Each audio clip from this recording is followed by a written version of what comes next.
It's another beautiful day at the ballpark, and today it's going to be a fun one. Might not count in the win-loss column, but it's going to count in our hearts. Because today it's the Spearfish Sasquatch and the high school Legion team post 164. The Squatch are coming off 4 wins in a row. They swept the Bison Baseball Club and will hit the road tomorrow to head to Casper to face the second-place Spuds. But today they will play in front of the hometown crowd against the hometown team, post 164. As we welcome you up into the press box, I'm A.J. Reeser. I'll be joined by Aiden Wirtz, our producer, director, color commentator, researcher, and everything in between. Wirtzy, today we're going to have a little bit of fun with this one. Obviously, the Spearfish post 164 guys will be pitching against their own guys. And we're going to see some coaches get on the mound today to face the Sasquatch. Oh, yeah. And you're wearing the color of Post, so we're against each other today. Not a huge fan of that. Not sure where that communication came in, but it'll be a fun one. It'll be a great one. There's a couple coaches pitching for the Sasquatch. Obviously, their star, their ace, Jack Branham, is out there. He actually pitched for the Prospects about a month ago. Yeah, about a month ago, Yeah. So good for him. He's getting back out there, number 22. He's a big left-hander. We'll see what he can do against his own team here. They're going to use aluminum and composite bats, whereas the Sasquatch will still be using the good old wood. But should be a fun one today. Yeah, absolutely should be a fun one. Should be a day that we just have fun, right? We're going to have a lot of players come in and out of the press box today telling stories, and it'll be fun to see what this post-164 team can do against themselves, I guess. So we'll see what happens, but I mean, if you're on the mound, who are you really cheering for? Because it's your offense going up against the Sasquatch defense, but you're pitching against your guys. So in reality, Jack Branham and whoever comes out of the bullpen is going to be playing for the Sasquatch, and then the Sasquatch coaches, Matt Gonzalez, Ryan Bachman, and Octavio Sanchez, will be playing basically for this post 164 defense. So it should be a fun one. But again, the Sasquatch are coming off 4 wins against Bison baseball. They'll hit the road tomorrow to play the Casper Spuds in a 3-game series before returning home for 5 games, 2 against the Zap, 1 against the Bison, and 2 against Casper. We're hitting the final stretch, only 5 home games left, so if you haven't been able to come out to the ballpark, make sure to get your tickets at spearfishsasquatch.com and get your butt out here, because it is a good time every time, no matter if it's a game that counts or not. And there's already some laughter between Branham and the leadoff hitter, Tucker Olson, who digs in. He's the starting left fielder tonight in this exhibition matchup. And, yeah, you can already tell that there's going to be some laughter from the pitcher's mound, the dugout, as these guys who have been playing a long, grueling summer season, coming off a tournament this last weekend, now get to play against each other. Olson will be followed by Aiden Meverden, Jack Branham. Then it'll be Brock Lewis, Owen Bruner, and Sean Sewell in the heart of the order, with Walker Wiesman, Jackson Peters Hatton, and Jack Scharf rounding out the starting 9. Behind the dish today is Scott Penny. Out in the field, it's Jordan Collier.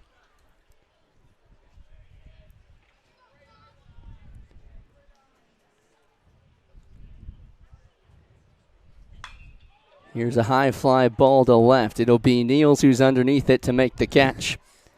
And this is going to be weird, because for Branham, his defense behind him, it's Aaron Niels in left, Lucas Torelli in center, Phoenix Brandt in right. Along the infield, it's Kiefer at third, Porter at short, Isaac Martinez at second, and Jordan Bowman at first. I'm assuming behind the dish is Owen Bruner. That's his own catcher, yeah. Yep, that's his own catcher. So I guess the Sasquatch guys are cheering for Branham on the mound, and then, yeah. So what's going to happen when he comes to the plate? Because technically he's on deck, isn't he? Yeah. Yeah, I mean, Branham is listed in this.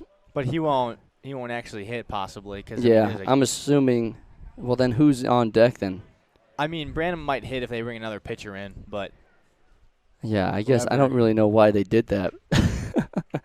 Because Brock Lewis is standing on deck, and he's technically the cleanup hitter. Yeah, it'll be a weird day of names switching around the ballpark. There's guys who are playing for 1 to 2 innings at one position, then going to another one, and switching their rotation in the lineup as well.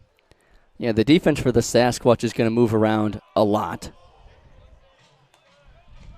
That one just misses up and away, and it's 1-2. But if you look at the Sasquatch lineup, I mean, there's like 3 or 4 names listed in every single position, because everyone's going to be moving around, getting different chances to play different spots. It should be a fun day. This is an opportunity we don't normally get with the Sasquatch and ILB teams, is to complement some of the bats out here.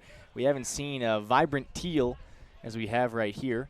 Most time we just get cedar, maybe some oak. A lot of maple. Right. 2-2 misses upstairs into full count. But it's fun, some of the younger kids nowadays, they have those like pencil bats. They've got some of the weird looking aluminum composite bats. I'll ask you after this what your go-to bat was, because some of them, the old ones, are just stung your hands. Oh, yeah. I had a few of those in my time.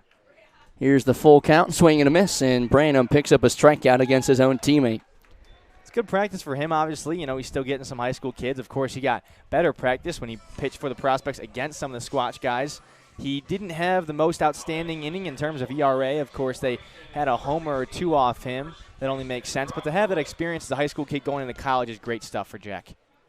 Okay, so they skip over Branham in the batting order and go straight to Brock Lewis. So I don't know if there's a change in the lineup from the one that we got. Popped up, straight into the air. Kiefer's underneath it in the dirt. Makes the play. Branham sits down his own teammates. 1-2-3, a scoreless first inning. And now we'll see some fireworks as the Squatch bats will come to the plate. And assistant coach Matt Gonzalez takes the mound for post 164 in a Sasquatch uniform.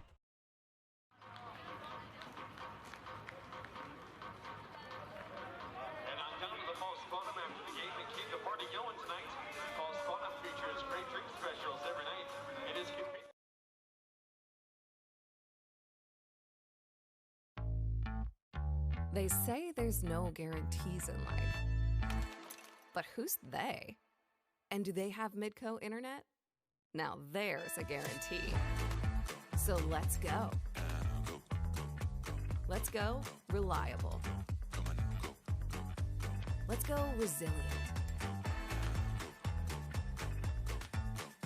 Let's go beyond.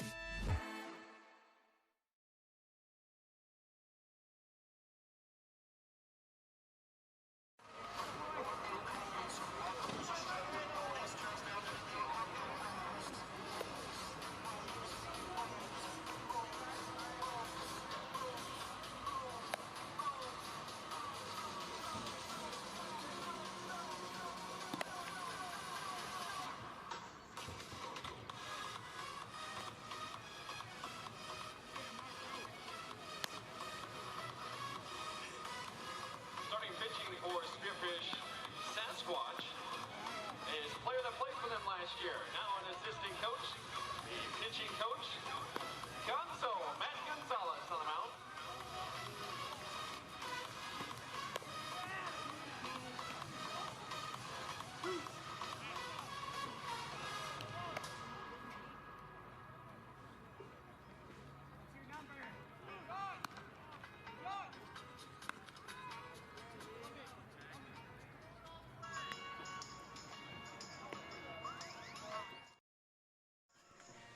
Leading off the bottom of the first in this exhibition matchup is Lucas Torelli. Matt Gonzalez takes over on the mound for post 164. And he was throwing some decent stuff in his warm-up pitches. He threw a couple of change-ups, a couple of sliders. And I asked him, when's the last time you pitched? And he said he actually did pitch last summer for the Sasquatch as a position player coming in late in the game a couple of times. Okay, so he's throwing a little bit. He's thrown a bit off the mound. Probably a bit unfamiliar to the old rubber on the dirt here in Black Hills Energy Stadium. He doesn't pitch often, as we know, but he's got something. And I think he also mentioned that he had some innings in college. Here's a ground ball to the first baseman. Brock Lewis steps on the bag, and Torelli is the first batter retired for Gonzo. Gonzo said that he'd come up after his outing to do a quick interview on how it went. He said hopefully it goes well, and it's all good things to say. But the other thing that we have to take in is pregame. It was Bachman and Gonzo and Scott as well throwing batting practice. So Bachman and Gonzo have already thrown well over 60, 70 pitches just from bullpen. Yep. Or excuse me, not bullpen, batting practice. Batting practice alone, yeah. Here's Phoenix Brandt. Well, you got to give credit to Gonzo. He's not throwing like he's a position player up there. He's actually he's going up there to pitch. He's chucking a little bit, and then Bach will come in, and of course they'll face the mighty closer Octo later, and that won't be super fun. Hot shot to the shortstop. Wiesman picks it up, and long throw to first is in time. And Gonzo pounds his fist in appreciation of his newfound shortstop, Walker Wiesman. That's great. That's just awesome. This is fun for the fans. This is obviously not Bella Fouche or Sturgis. This is Spearfish versus Spearfish, and all fans are in attendance. It's fun here tonight. Here is Aaron Niels, digs in. With nobody on it, 2 down, trying to get a hit off his assistant coach. And Gonzo wanted that call, but no dice from Scott Pinney. Not a terrible night here. A little cooler because some of the clouds are falling over, which is we nice. Definitely need. Here's a line drive to center. That sneaks through for a base hit. And Aaron Niels is our first base runner in the ball game. Niels continues his on-base streak. I guess if you could say that. Yeah, that's great. He just seems to get on. I know this is not a game that's necessarily counting too much in the books of anybody keeping track of the Sasquatch season.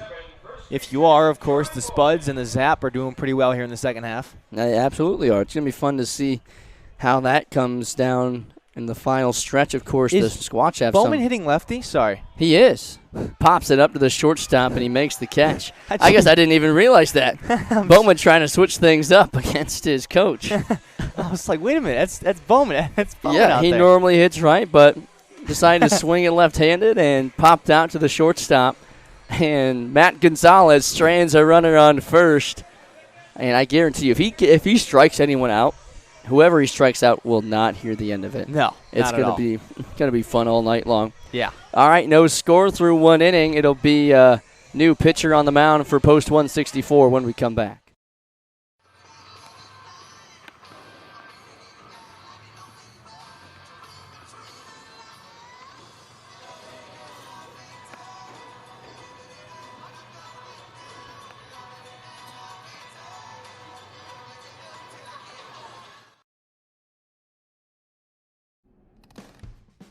Road trips are measured in miles of uncontrollable laughter, comfortable silence, and new memories. And for 50 years, Super 8 has been there for wherever your journey takes you. So when the open road calls for a good night's rest, you can depend on Super 8's modern rooms at over 2,000 locations. Plus, earn Wyndham Rewards points for every stay. Super 8, one of 24 trusted brands by Wyndham.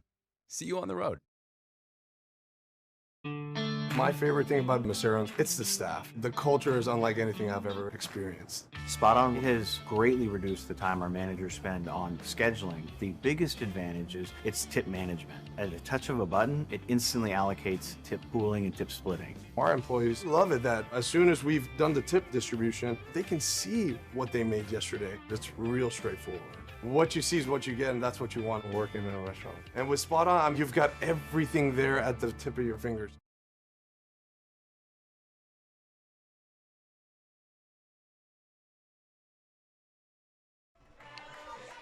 All right, we've already got some changes in the lineup. It'll be Sean Sewell on the mound, and leading off the second inning is the guy who was supposed to hit third in the first inning. It's Jack Branham. So I'm assuming that's okay. They've already switched up the lineup completely. So originally supposed to be Owen Bruner on deck then, but it looks like it's Walker Wiesman. I'm a little confused. I don't know where Bruner's at. I think that's an honest confession. Right now, we have no clue what some of the names are, honestly. Okay, so Owen Bruner's catching, so they're going to skip over him and Sean and go down to the seventh hole with Walker Wiesman. All right, we're going to be playing some hot potato on the score sheet today. I don't mind hot potato. It's a fun game. I don't mind hot potato. You know, okay, that's what my thought process was earlier. I'll tell you after this. It's super weird, so don't judge me for it. Yeah, I've become used to it at this point. All right, good, because here's what I'm thinking.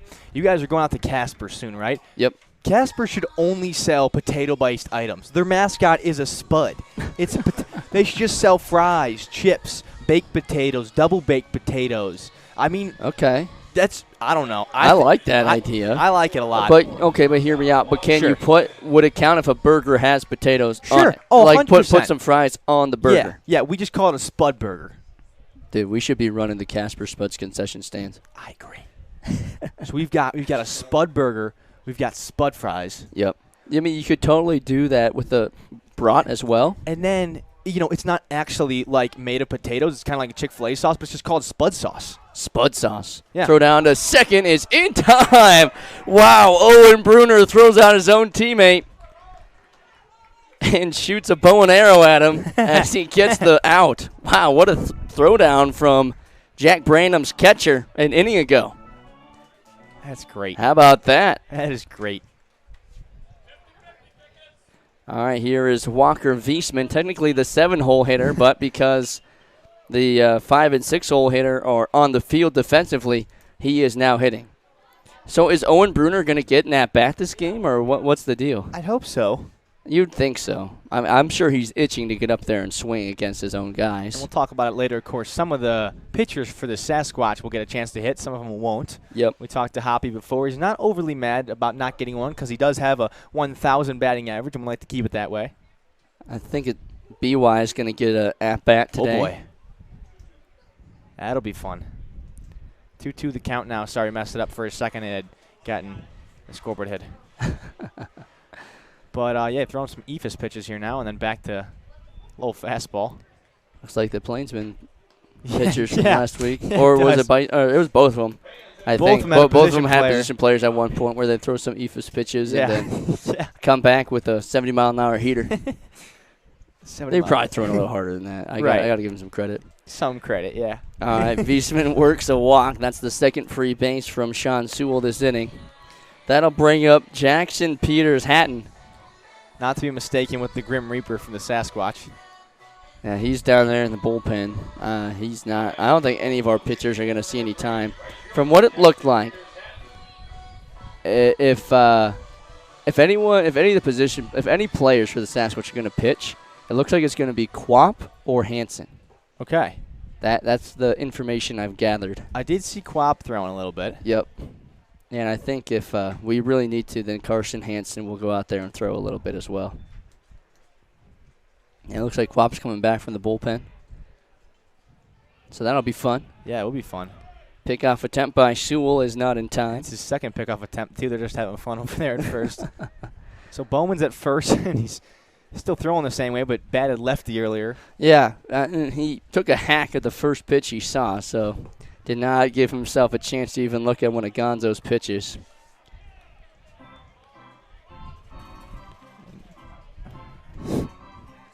I just love it. This is great. I'm looking around at like the different people that are playing and what's being said over in the dugouts. Even Kiefer's talking to the post 164 dugout in between pitches. I bet he is. I bet he knows some of the guys a little bit. Kiefer's, what is he, based in Rapid City, right? Yeah, he's from Rapid City. He has a cabin just across the border in Wyoming. Yeah, which that was a fun night. It was. Got a chance to go over there, check out some stars. Foul ball. That just hit somebody? Yeah, well, I hit the hands of a fan. Thankfully, okay. It looks like they're all right down there. Good. But I was actually in pregame. I was watching batting practice, and I saw Seth Nelson actually helping one of the post 164 players with his swing. All right. So a little bit of coaching on the side here. Why not? Why not? Got some pretty decent college ball players. Here's a pretty decent strikeout from Sean Sewell against Peters Hatton. And now he's an out away from leaving his teammate on first base. That's so funny. Here is Jack Scharf. Another pickoff attempt.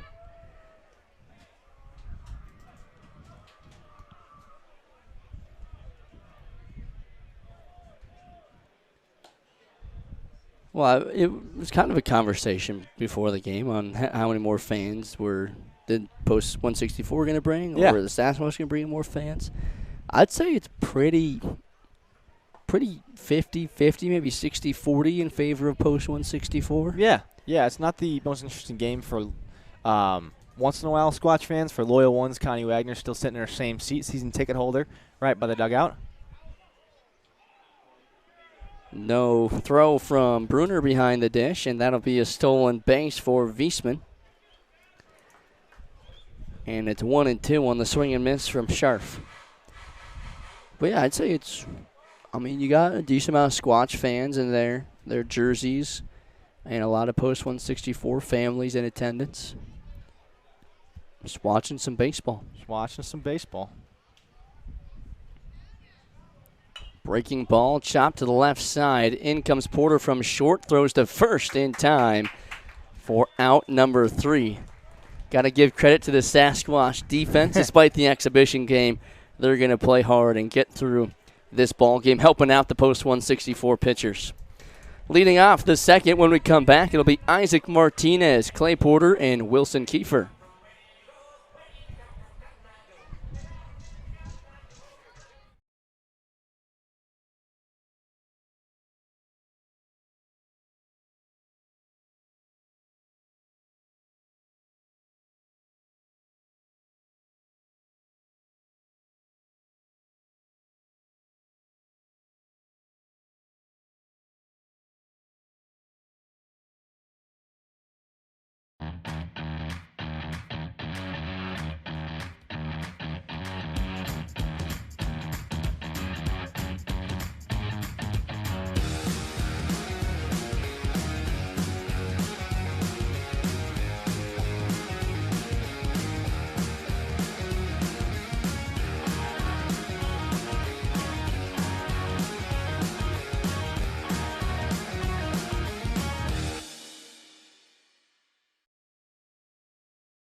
Have a great night. Spot on teamwork saves me so much time. I haven't spent a single minute in my back office this week. Teamwork simplifies employee communications, scheduling, tip outs, and payroll. It even syncs with my POS, so I know my data is accurate. All right, tips are out. In fact, teamwork has saved me so much time, I was able to take today off to film this. Now remember, you really hate that back office.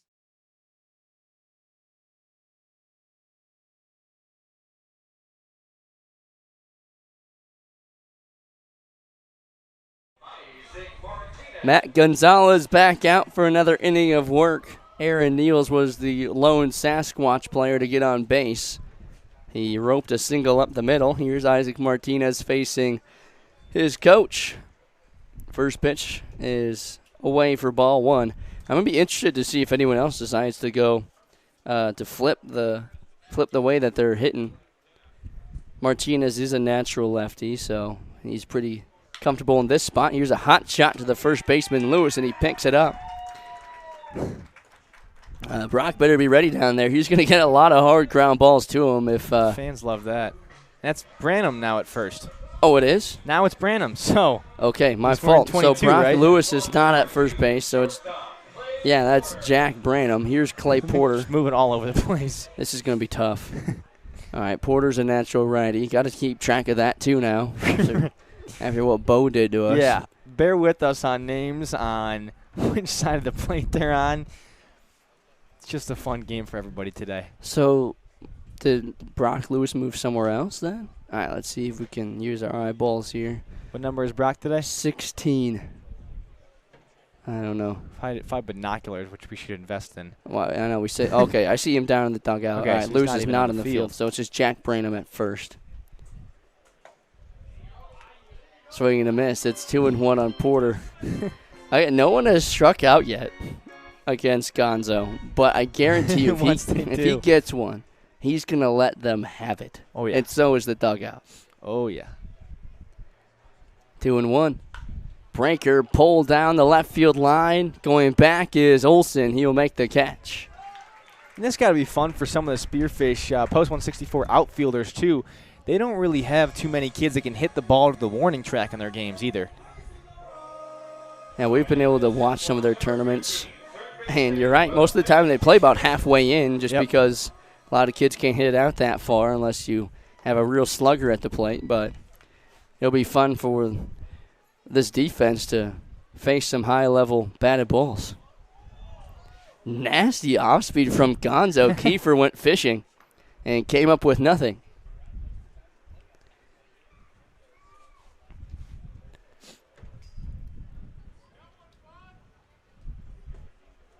Oh, and 2. Now Kiefer's got to choke up. Looks into the dugout. Gets a few smiles and laughs. Lewis has his hands on his head like, oh, my gosh, is this really going to happen? Here's the 0-2 on Kiefer. Gonzo tried to light up the radar gun. I want to know how hard he's throwing. Yeah, now Gonzo's feeling it. Yep, yep. He's got to move the arm around. See on the camera, Kiefer's getting him some smiles at home as well. The 1-2. Now Gonzo's trying to pull it. Yeah, he really wants to fire one in there, of course. Now he's gone 2 balls straight. We'll see what Kiefer can do. You're right. I think a strikeout would explode the dugout. 100%, especially for out number 3. Yes. The 2-2 on Kiefer. Breaking ball just misses the bottom of the zone. And it's a full count.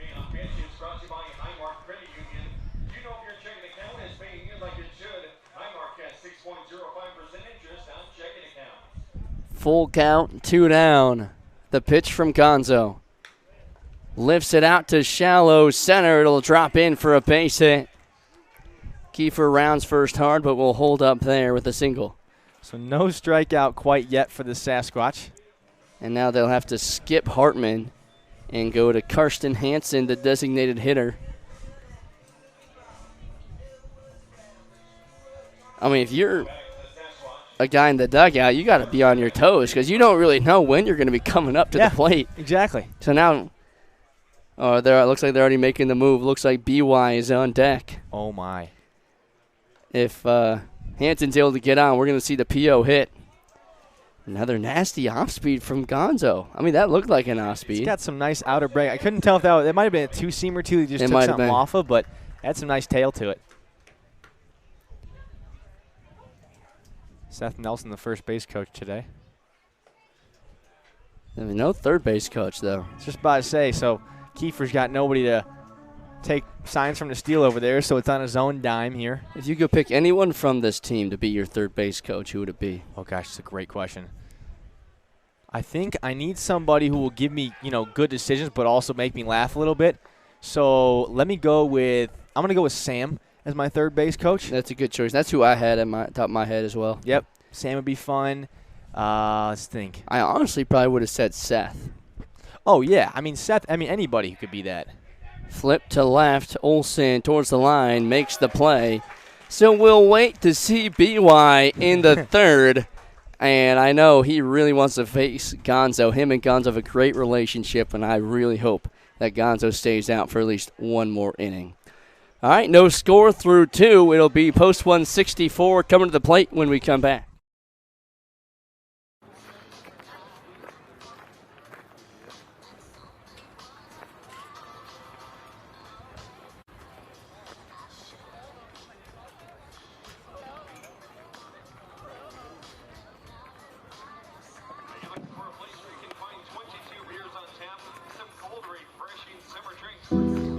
I'm Noah Westergaard, and I'm studying photography at Black Hills State.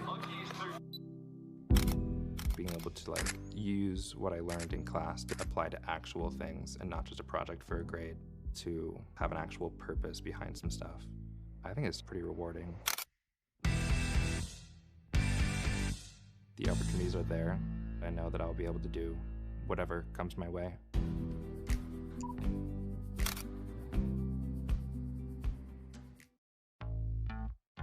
They say there's no guarantees in life. But who's they? And do they have Midco internet? Now there's a guarantee. So let's go. Let's go reliable. Let's go resilient. Let's go beyond.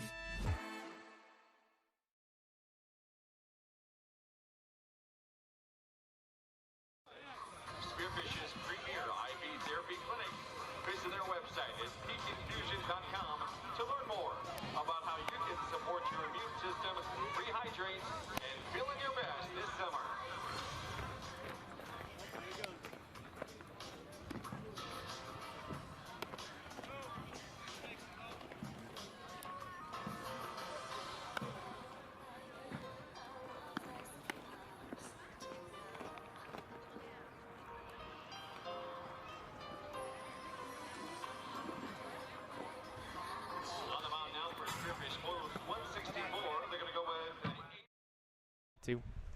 All right, now taking over the mound for post 164 is Aiden Meverden. He comes in from center field on the other side, so I don't know if he's going back out to play center in the next half. I don't really know how they're doing this exactly. But nonetheless, it's Meverden on the mound, and now catching is Sean Sewell. And leading off the third inning is Tucker Olson, who flew out to left his first time up. No score yet through 2 innings. And that's kind of the interesting thing. We, of course, know that this is an exhibition game, and a lot of people are getting their fun at bats. Going to get a lot of different guys on the mound for post 164. Of course, coaches are getting their outings on the mound. We're going to see some POs hit as we see Ryan Bachman warming up down there in the bullpen. But someone's got to score, right? If we're going to end this game, someone's got to score. Someone does have to score. So we'll see who breaks the scoreboard first. I mean, I seriously thought that they would play beyond 7 innings if we're tied after 7, but you never know. High fly ball, shallow center. It'll be caught by Clay Porter for out number 1.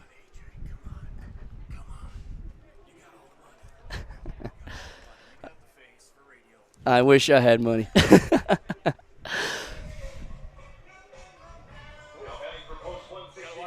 You got to. All right, now hitting is Jack Branham. They're trying to get us some 50-50 raffle tickets. Fortunately, don't have a ton of leftover cash for that. Branham walked his first time up. As we said, he's actually played against the Sasquatch before. Hack and a miss on a slow breaker in the dirt.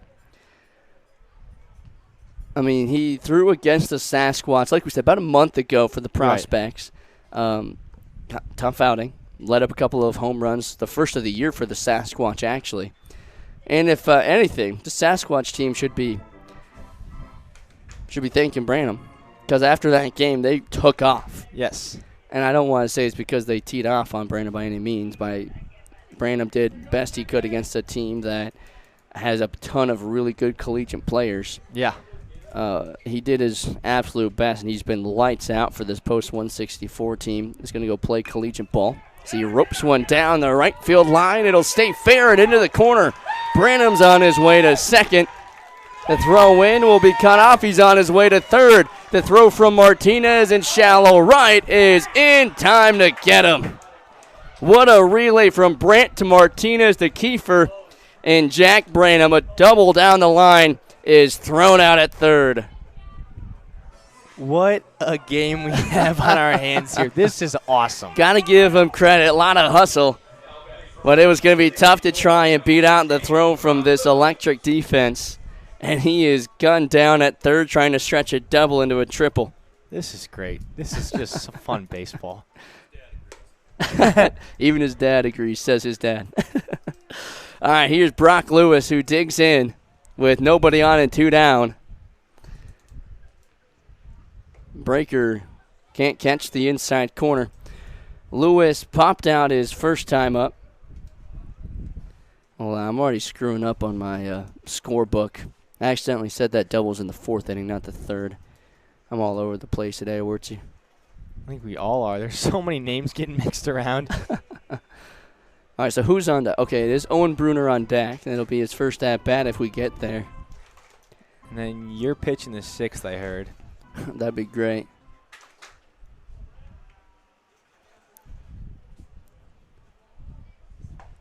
I did try to convince Eric to. I know you did, yeah. I said, hey.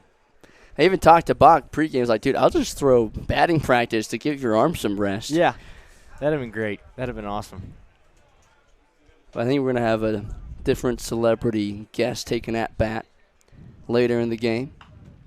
Here's a number up the first base line. Bowman will pick it up and tag out Lewis, who does a little spin move and tries to take the bag, but Bowman is there.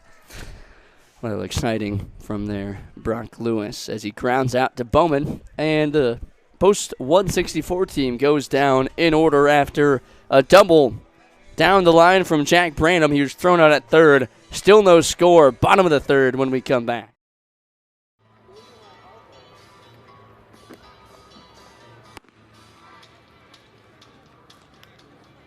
Hey, you got BY and Torelli. Yeah, no, he's going BY, and I think you're up.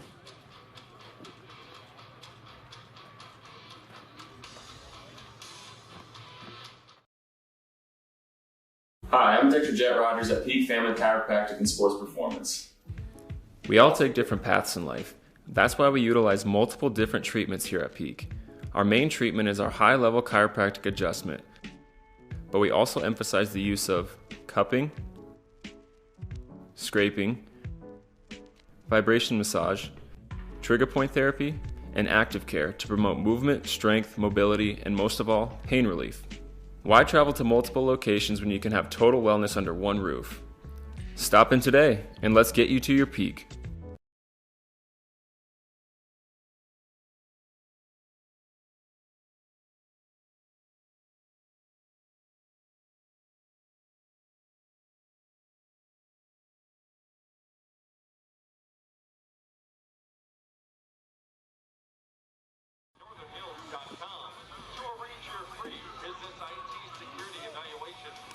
That's Northern Hills Technology, offering network, computer, and more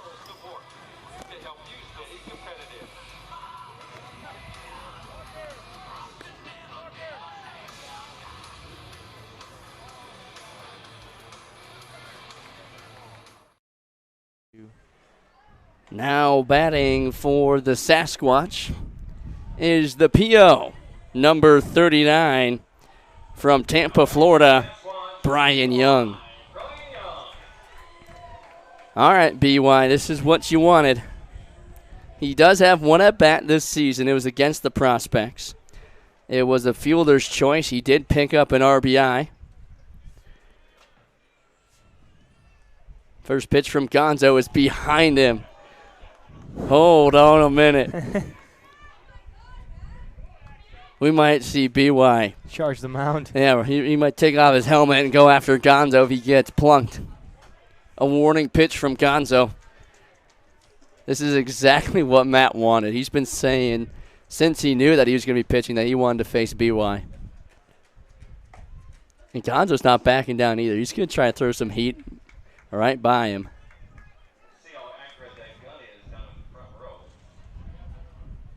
The 2-0 from Gonzo is in the dirt. Ball 3. Oh, he needs to throw a strike here to keep it alive. He's got to. You don't want to walk BY. Was that a Soto shuffle from BY? I think it was. I think it or was. Or an attempt at it. Yeah. Does BY have the green light here? Didn't matter. BY's walked on 4 pitches. And Gonzo's looking down to the bullpen. Scott's looking down there, seeing if their reliever's ready. Here's Lucas Torelli. Looks like Gonzo's going to stay out for one more batter. Torelli grounded out his first time up. BY thought about taking second.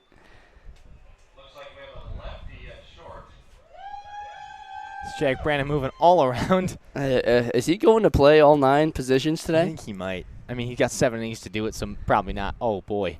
That's a pickoff move of a rainbow. Boy. Seth better be ready to help out his coach. I want to see BY take off. I want to see if he's got any wheels. I think he doesn't know if he has wheels. Oh, he's going to go. There he goes. Lifted out to deep center, going back. And a few steps in front of the warning track.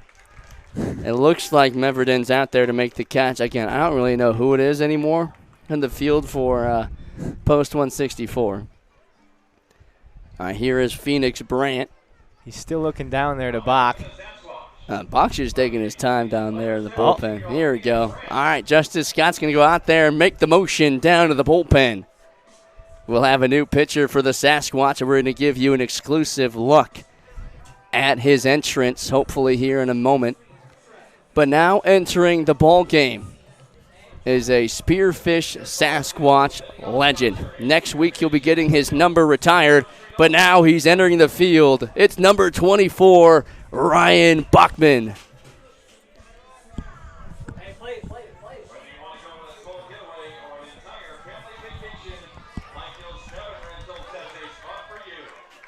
Bachman's been a legend on this field for the last 4 years, and now he will take over on the mound to face his own team.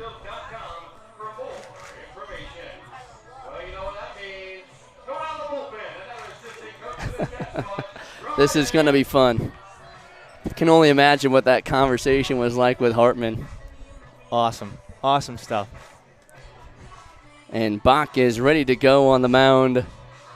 And we'll come back with his first pitching appearance of the season. He'll face Phoenix Brant, the 17-year-old phenom, when we come back.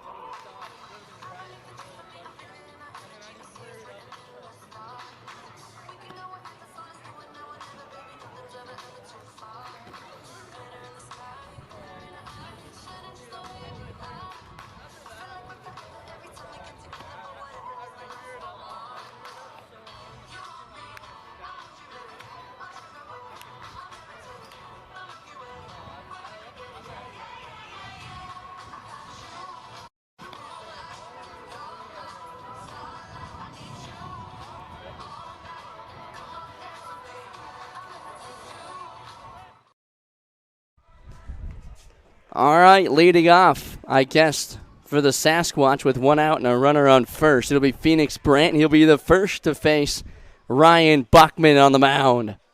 He comes set at the belt. BY a huge leadoff second. He takes off way early. Brandt a ground ball up the middle and through. BY's getting the windmill from Peters. He'll round third hard. The throw's coming in. The play at the plate is in time to get him. What a relay from post 164. Brian Young is thrown out at the plate. And Jackson Peters is livid down there at third base. This is one of the most fun games I've been a part of. Ryan's getting a kick out of it. BY's getting a kick out of it. This is awesome. I don't even think BY touched home plate. I think he completely whiffed it. Here's Aaron Niels with Brandt on first and 2 down. And he takes off early. Ground ball to the left side.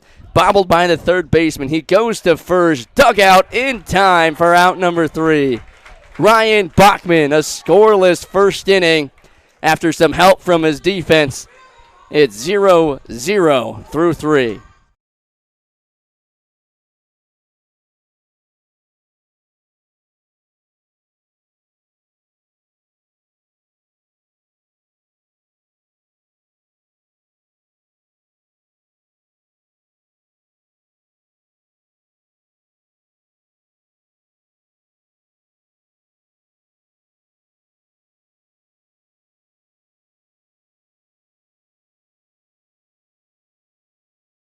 I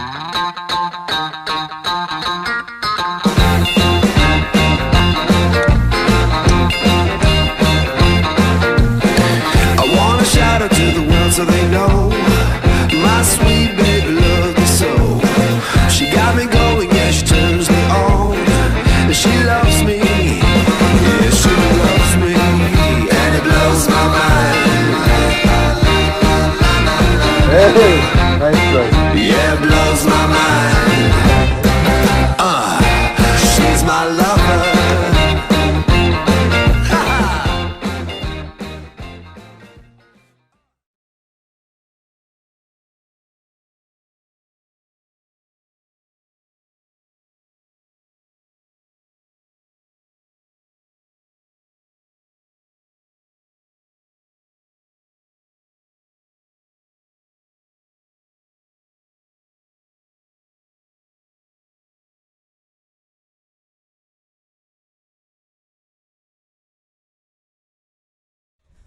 All right, some defensive changes, and we've got some funky ones. On the left side of the infield, it's Diego Trujillo at third and Ben Foyer at short. That's nothing new. But taking over at second base is the catcher who attends the University of Miami, Ohio, Carson Rather. And he is hyped to be over there at second base. A guy that is not new to this position, it's Cooper Smith taking over on the headset. Coop, today's been a fun day at the ballpark, to say the least. BY just got thrown out at home, which might be one of the funniest clips of the year so far. But how about this? Carson Rather taking second base. We've got another pitcher on the mound for post 164. I have no idea who it is. But this has been a fun day so far. Yeah, it's been a blast. Nothing better than getting the boys loose, letting them have a good laugh. Still sitting at first place in the division, so let them go out, have a fun day, and just enjoy their time. Okay, so sounds like it was announced that Bruner.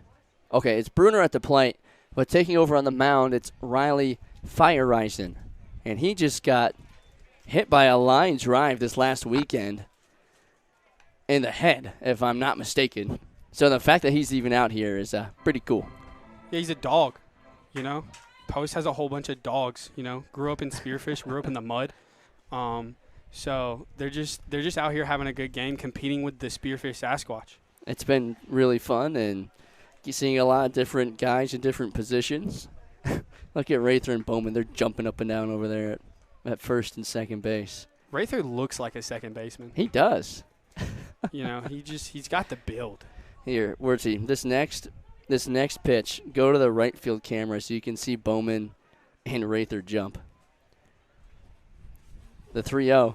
There's the leap, and this one's pulled foul. It's 3-1.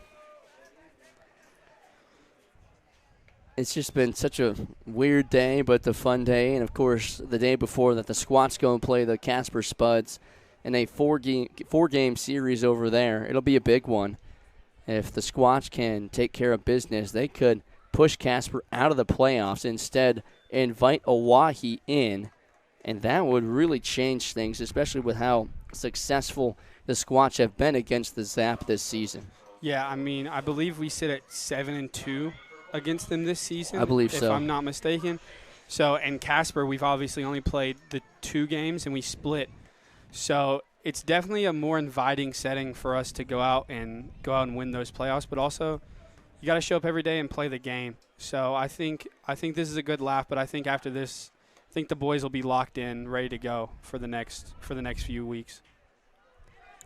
Owen Bruner steals second, no throw from the catcher. I think that's Sean Sewell, because we have a pinch hitter here. Looks like Cooper Chase.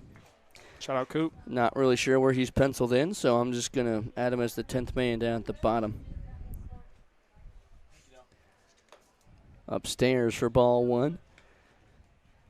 Well, despite how funny, I guess you could say, this game has been so far, the Spearfish defense has been playing really well. How about that relay from right field? Phoenix Brandt throwing it from the corner. Then Isaac Martinez hosing out Jack Branham at third as he tried to stretch a double into a triple. Absolutely. I'm looking down there in the Spearfish dugout. Sorry, the Squatch dugout. Both teams are from Spearfish. Looks like Sam might be coming out to swing right-handed next inning. That'd be awesome. I mean, we saw Bowman try and hit lefty. Didn't end well for him, but got to give him kudos for trying. I wouldn't be surprised to see if Jackson Peters gets an at-bat today. Rin is itching. Is he? Getting an at-bat. I was just down on the pin, and he wants an at-bat so bad. He said he took his BP very seriously today. He wants to go out and hit a bomb. Here's a chopper to the left side. Trujillo picks up, slips, throws to second. Rather picks up the relay. Not in time, but they do get the runner at second. Diego is able to get up slowly on the fielder's choice. That's why you have a catcher at second base. Make a pick play. Oh, man. A lot of the guys down in the dugout getting some laughs out of that. So Cooper Chase is on first. And now we have another pinch hitter. It's Tanner Gottlieb. The Post are threatening. Runners on first and third, 1 out. Threatening to put up a run and take the lead on the Squatch. Well, we were saying just last inning, as fun as this has been, someone's got to score, right? Yeah. Someone's got to break through.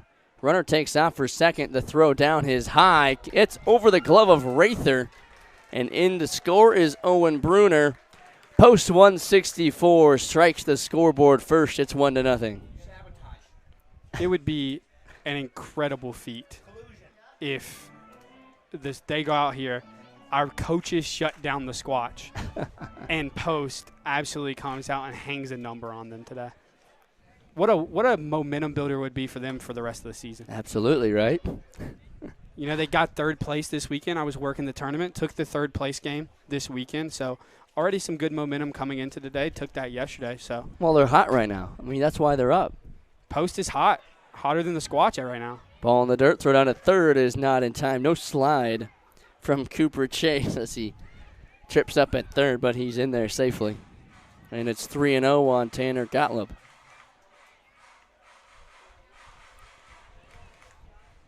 Well, now it's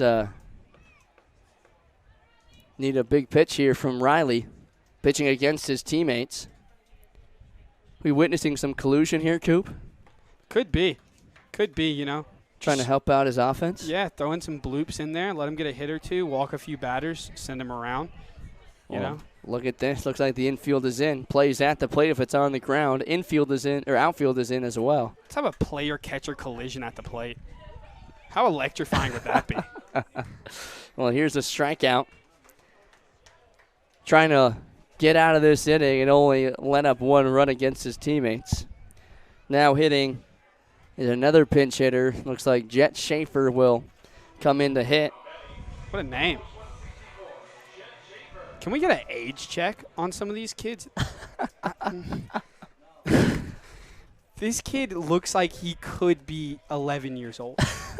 He very well could be 11 He's years playing old. on the high school Legion team. He could just be a dog. He At could just 11 be a years dog. old? Yeah, could just be a dog. He's just waiting for his growth spurt. So am I. It's all right, buddy. Yeah, can't relate there. Whatever. Here's a high fly ball to right field. Branch is there to make the catch. He put a drive into one. How about that? Could be 11 years old, piping a ball. I guess so. How That's about the bat boy? Look at that. Team spirit. absolutely. We should get a bat dog. Yeah, train a dog. Yeah. I think that could absolutely happen. I think we could 100% train a dog. 100%. All right, 1-0 Post as they pick up the first run of the ball game on a fielder's choice from Cooper Chase. He drives in Owen Bruner. 1-0 Spearfish Post 164. Ryan Bachman back out on the mound to face his own team when we come back. Do you know the locals' choice for gaming excitement? It's the Lodge at Deadwood Gaming Resort. With new games arriving every month, our selection of slot machines is the freshest in town. You can always find a game with our card tables open 24 hours a day. And parking is free and easy at the Lodge, with the area's largest free parking only steps away from our front door. Enjoy spacious and comfortable gaming at the Lodge at Deadwood, the locals' choice.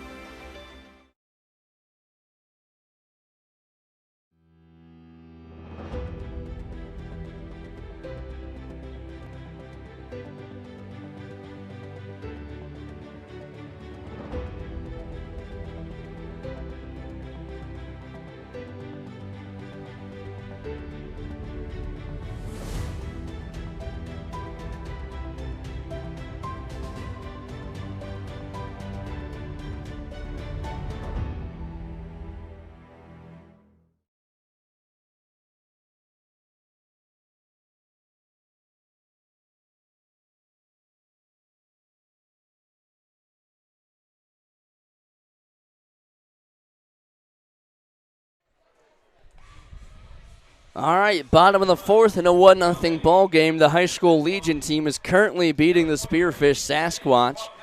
Leading off for the Squatch is Sam Kwapnowski batting from the other side of the plate for this AP. First pitch, a hack and a miss. Hey, that's a pretty clean swing for being a lefty. See if you can get a hold of one against Bachman. He kicks and fires. Here's a line drive to center field, and Sam Kwapnowski has just turned into a switch hitter. How about that? All right, now coming to the plate is Jordan Bowman, and we're going to have the man who started the game today hop on the broadcast with us. Oh, Gonzo, how'd that feel? It was awesome. I've been not really prepping, but, pretending to prep for the last couple of weeks. Me and Bach try to play catch every here and there. And, we throw BP. Oh, we almost got him.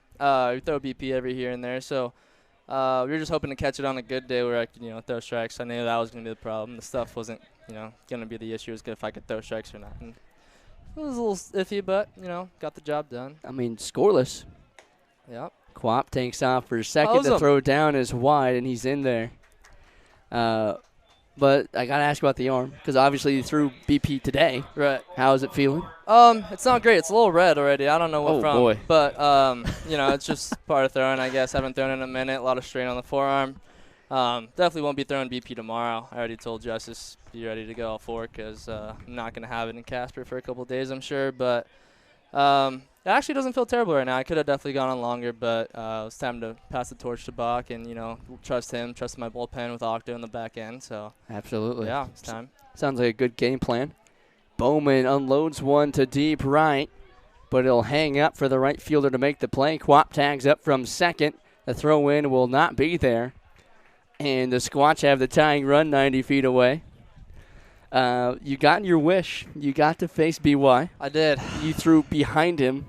Yes. I thought we were going to see a brawl on the mound. That one kind of slipped. No, I wish I could say it slipped. Got a little incentive to go have some fun out there, throw it behind him, and then try to strike him out. But, after the max effort ball behind him, I couldn't really find the zone. So it didn't really turn out too well. I feel bad. You know, this is 1AB of the year. Wanted to give him a pitch to hit.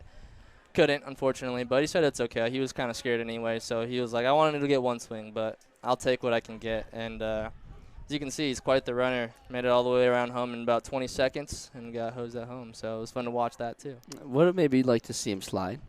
Yeah, potentially. But if he slides, he might be safe. And right now, they're losing. Me, Bach, and Octo are on the other team for the night, so hopefully keep Bach in line for this win and let Octo shut the door. It's been such a fun day so far. Obviously, tons of laughs and joking around. Carson Rather got to play second base. Yep. He was hopping like a first grader on the first day of school over there. Yep. No, it's awesome getting to see these guys, go out there and I mean, every game should be fun, but, to be able to really get them see smiles on their faces and messing around, laughing while playing the game of baseball, it's always a good feeling and always fun to see and be around. So, yeah. It just feels like backyard baseball game. Right, exactly. And, I just want to get everyone an opportunity to show up for the fans that came out here to see everyone and have a good day. That's all today's about. Rather works a walk, and now the Squatch have some traction here with one out in the bottom of the fourth. I would say get a 2-ball, but with a left-handed shortstop, that may be a little tough.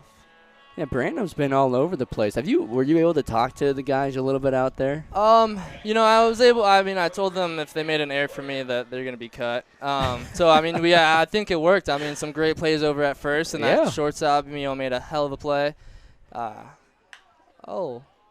Rather took off way early. High fly ball to center. The center fielder slipped, and it drops in. Quap comes in to score, and we're tied. All right. Well, offense got to get going, but I forgot what you asked. I'm sorry. I don't even remember. Track of thought real quick.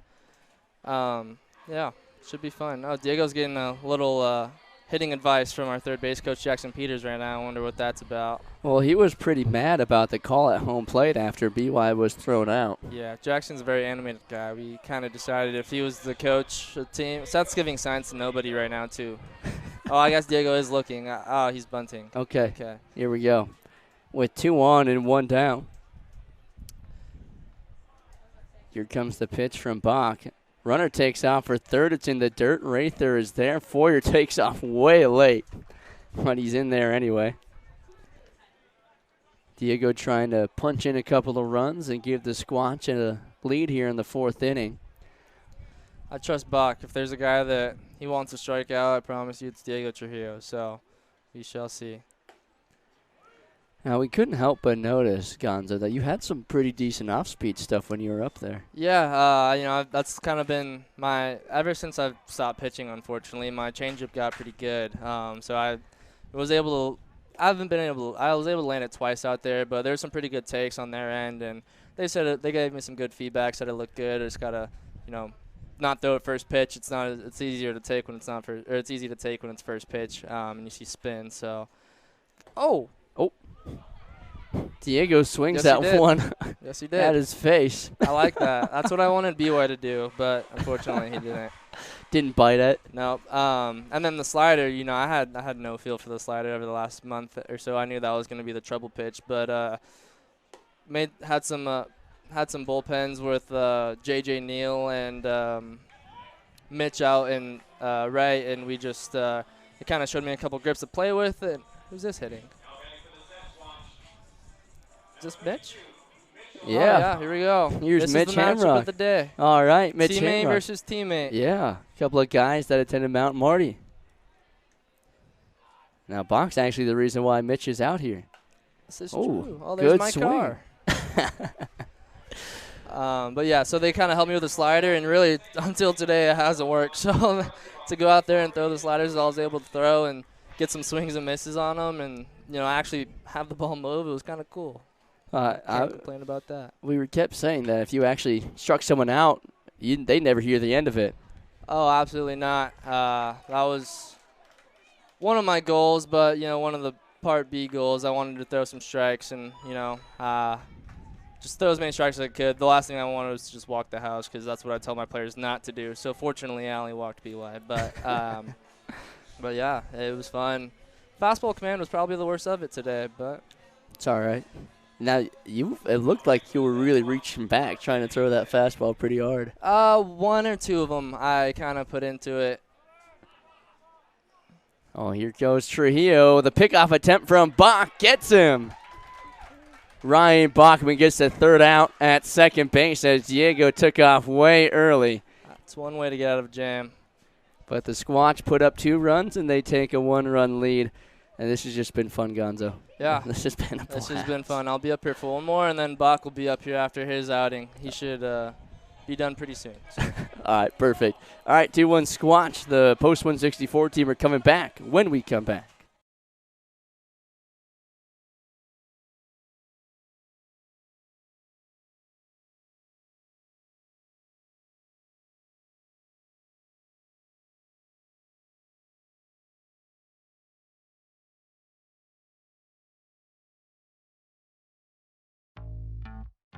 They say there's no guarantees in life.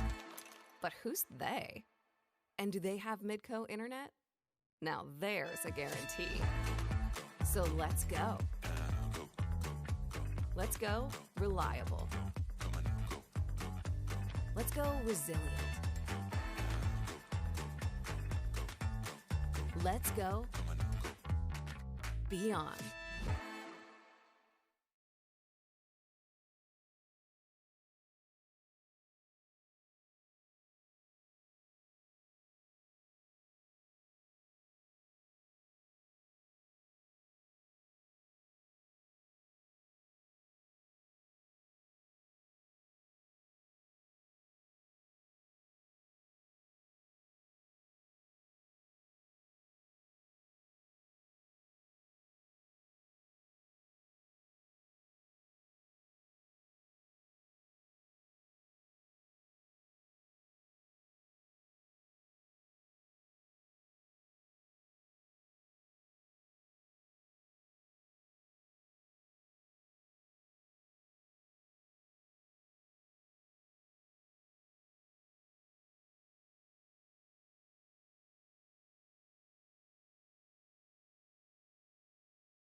All right, leading off for Post 164, I believe that is, hold on, I got to see. Okay, I think that's Sean Sewell. They keep moving around their lineup, too. I'm having a, I mean, at least I know who the Sasquatch guys are because we know them, but Post 164, I've got no idea half the time who's up, who's not. Yeah, I know a kid or two just from host families and stuff like that, but outside of that, they threw some water balloons at us during the parade, and that's about the most I've seen them. So. Looks like it's Jack Scharf on the mound. He comes in from second base, I believe. Oh, that was gross. Good off-speed pitch, and Sewell is behind 1-2. See if this Post 164 offense can get you guys back on top. Ground ball deep in the hole. Foyer fires across the diamond. Dug out by Finn for out number 1. Yeah, hitting into that guy is probably not the wisest idea when we're trying to score some runs. Ben Furr is really good at his job. Or Foyer, I don't know. I'm always bad with last names, but he's really good at his job over there. Well, if you were hitting against this team, how would you approach an at-bat? I mean, I don't think I could get outside against my team, like my pitchers, or like Ryan Bachman Octo. Let's say for the sake of this game, you're facing Ryan Bachman, but you're playing against the Sasquatch defense. Okay. How would you approach that at bat? Well, I'd want to, expose the unfamiliar, I guess. So going over to second base would probably be my best bet. But I mean, Carson's pretty athletic. It's he could do a really good job over there. I've seen it in BP when he wants to take some ground balls and stuff. So honestly, my best bet might be hitting something hard at Diego and hoping it takes a big hop or. He finds a way to boot it or something, so that's probably my approach. I know Bach, though, will just paint fastballs away, so I don't know if I could yank one that hard, but. You try your best at it. Yeah, I probably would. I'd probably try to hit it at Diego if that was a guy to hit it at. Well, we asked Wurtzy when we saw Seth take over the first base coach's box. But if you, obviously Jackson was the one down there at third base coaching, but if you could pick any player from this dugout to play the third base coach's role, take your spot down there, who would it be? I think the best option for me would probably, he's not here right now. He's hopefully showing up soon to catch and get some ABs, but Owen Michelson, pretty good baseball brain, pretty good feel, knows how to manage the game, it seems like, especially with catchers. They kind of know what they're doing. They kind of see the game a lot differently than most guys. They got to learn how to call the game. They see other things like that, other guys just want to hit and pitch or whatever. And so he's a pretty good guy that I feel like would manage that pretty well over there. That's a good answer. I like that answer. Yeah, I think. Who was your answer? Sam? Oh, yeah. I could see Sam. He would be an aggressive one for sure, which is not a bad thing. So not against that, but might get some extra runners thrown out. That's part of the game. You think you'd be more aggressive than Peters? I think Peters sends anyone, only BY on that. I think he knew the situation. He knew what the fans wanted to see. Oh, Carson is. He made the catch behind Kyle.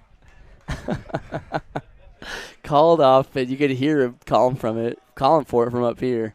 And Kyle just stood there. I told you he's an athlete. I told you he could potentially be a good guy out there and make some plays. Ground balls, bad hops, that might help out a little bit. But pretty good athlete for a catcher. That one thrown away. Runner will take off for second. Big hit here would be nice. Tying the game back up. Yeah, absolutely. Help you guys out a little bit. That would be nice.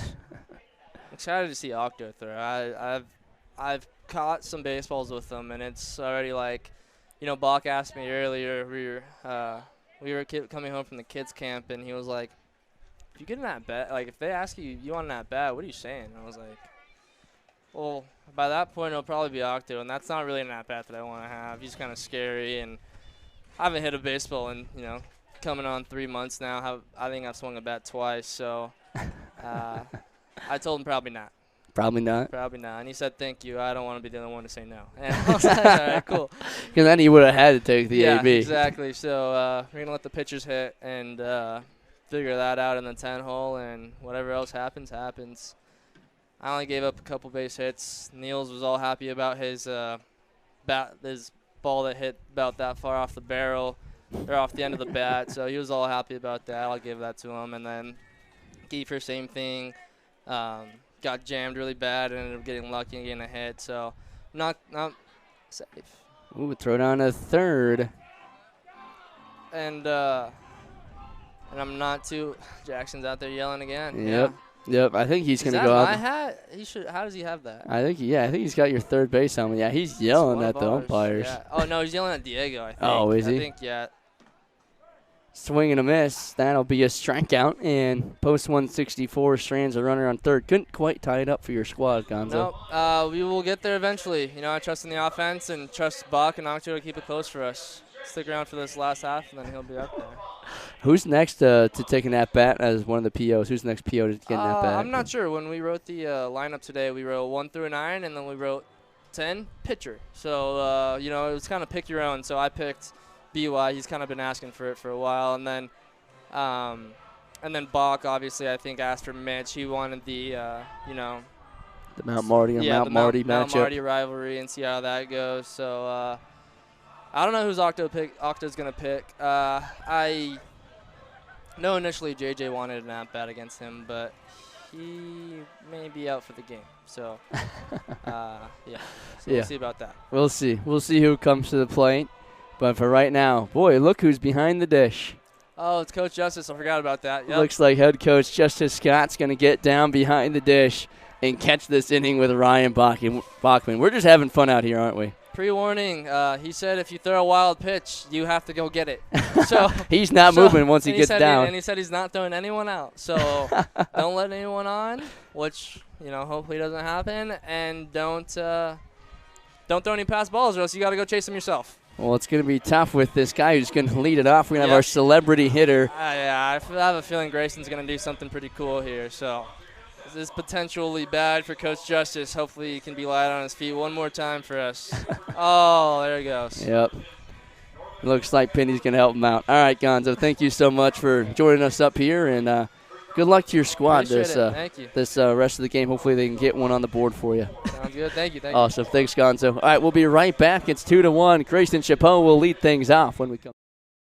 My name is Leighton Schnell, and I'm majoring in biology and getting a minor in chemistry on a pre-dental track. It's a great community. Everybody has your back. You will gain so many more opportunities than you even thought possible. Being a part of BH in a small community, you have more ties and connections with students and advisors. Being able to have those gives you a path.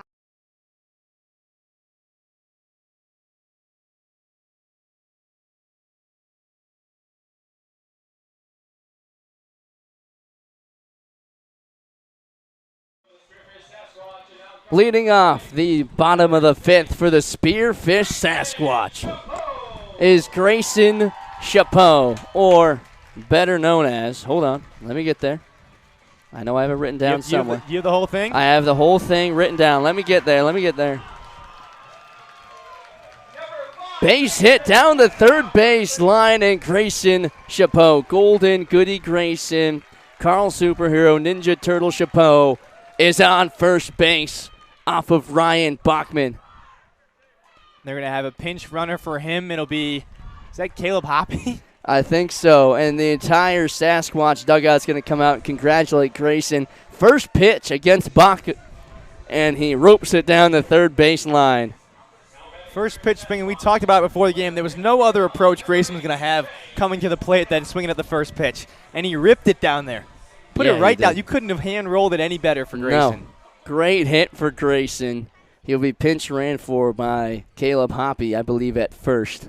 Oh, my God. And Chase Scott coming out with his iPhone, taking a selfie of himself and his dad in catcher's gear. That's great. Now Jackson's going to take a picture of Chase Scott and his dad who's catching. Justice Scott told me before the game, hey, watch out. We might have a former professional prospect come in to catch. And it looks like he's in the game now. Justice Scott's behind the dish, catching one of his all-time great players, Ryan Bachman. Hoppy takes off for second. No throw from Scott. And Bachman's like, hey, where's the throw? And Gonzo said, yeah, there's no way. Scott's going to get up and try and throw a guy out. That's great. That is just great. And Hoppy takes off for third. Here comes the throwdown, and it bounces in. Look at Old Man Justice get up and try to throw one down. Hoppy's gonna take home. I think so. Peters just talking to him saying, hey, here we go. Oh, now he's hitting him with the helmet. All right, 2-0 on Chase Scott.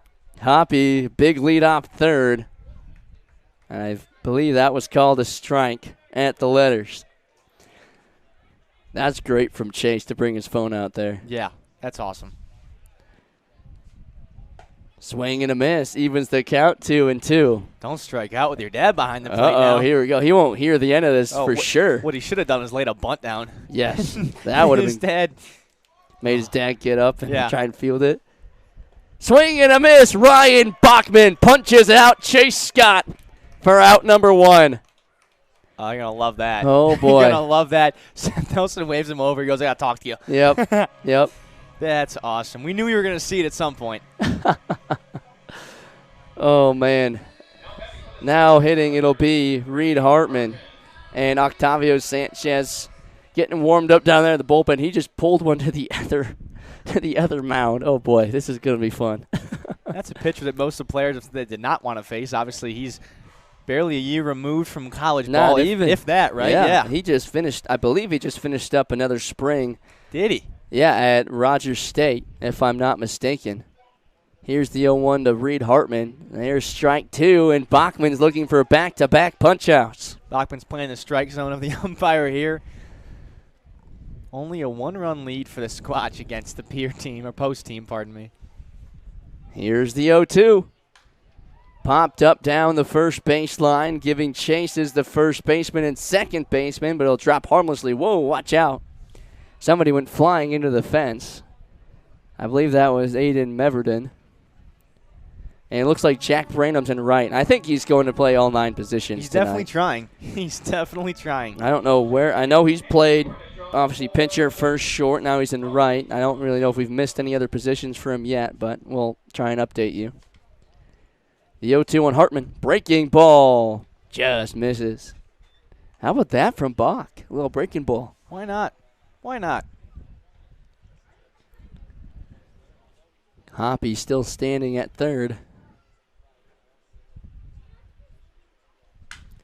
Broken back, ground ball deep into the hole. It sneaks through. Hoppy comes in to score. Reed Hartman in his first at-bat knocks in a run.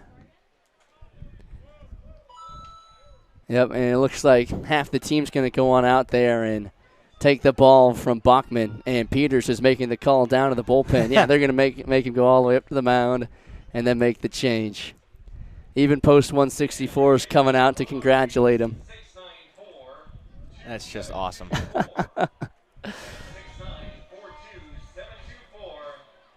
All right. Ryan Bachman's night is done. He's given up all 3 runs in this ball game. But the Sasquatch legend, getting his number retired next week, will head off the field one final time and hand the ball over to Octavio Sanchez, the pitching coach. And it looks like Carson Rather is going to come in to catch him. We won't see that number 24 on the field very much longer. Come on back, July 19th. For Ryan. Awesome stuff for Bach. Awesome. All right. So when we come back, we'll introduce Octavio Sanchez as he takes over on the mound against the Squatch. It's 3-1 in the bottom of the 5th.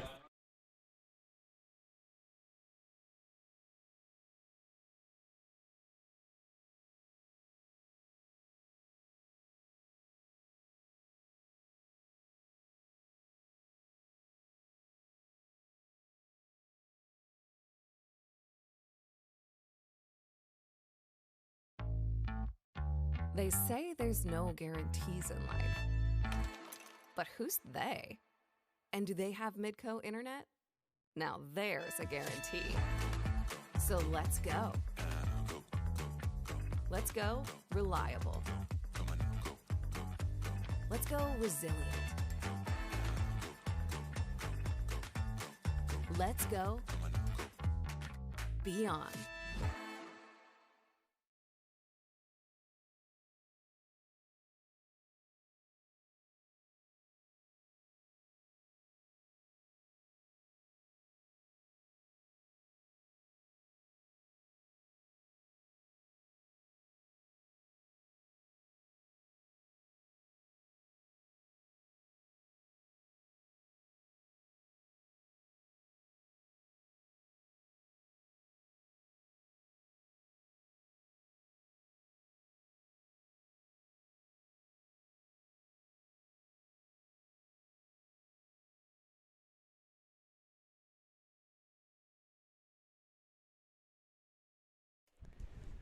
Now taking over on the mound for the Spearfish Sasquatch, just 1 year removed from his collegiate pitching career at Rogers State. It's Octavio Sanchez, the pitching coach. He finished with a career ERA 3.69. He picked up 22 saves over 78 innings. He had 33 walks to 84 strikeouts. Runner takes out for second. Throw down is not in time. Stolen base for Reed Hartman. But now we're going to get some more real at-bats because Octo can actually chuck it pretty hard. And, of course, is only 1 year removed from actually pitching at the collegiate level. He'll face, I believe this is Aaron Niels. Nope, it's Karsten Hansen. He pops it up to shallow right. Out is the second baseman. He will reach back and make the catch for out number 2. And here comes a pinch hitter in the 10 spot. Hitting with a small bat, and it's going to be tough for him to get any piece of anything. Luis De Los Santos. He's swinging a practice bat. It's oh my maybe gosh. about a foot long. And he takes one in the dirt. And now he's going to ask for a real one. Oh, man. That's awesome. I wanted to see him really swing it. This is just great. Lewis has only appeared in a couple of games on the mound, but getting a plate appearance here against Octo.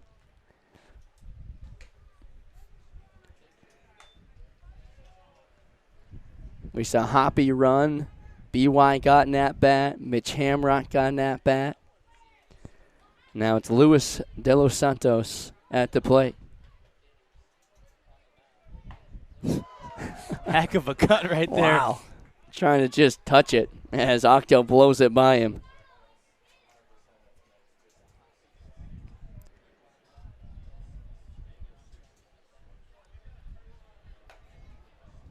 He's got an interesting motion. He does. It's like he doesn't really look at the plate for a second, and then he just Yeah. comes right over and fires it. The 3-1. Swing and a miss, and it's a full count. He's pretty vicious when he comes towards the plate. He is. He really is. He's slow when he comes up into his flamingo hold, and then he just viciously attacks home plate. Oh, pickoff attempt. Nobody standing there. That's a pretty good move. That is because of the way that his windup or his stretch works all the time. Ball in the dirt. Good stop by Rather. And Luis De Los Santos works a walk. All right, here comes Sam Kwapnoski. He's going to take another at-bat from the right side. He had a base hit his first time up from this side of the plate. Pretty solid one at that. Yeah, lifted it to center. Now he's going to move to the left side. He knows he's going to have a real at-bat here against Octo. This could be a fun matchup. Runner takes out for third. It's inside. Rather will just fire it back to Octo as both Reed and Lewis advance 90 feet.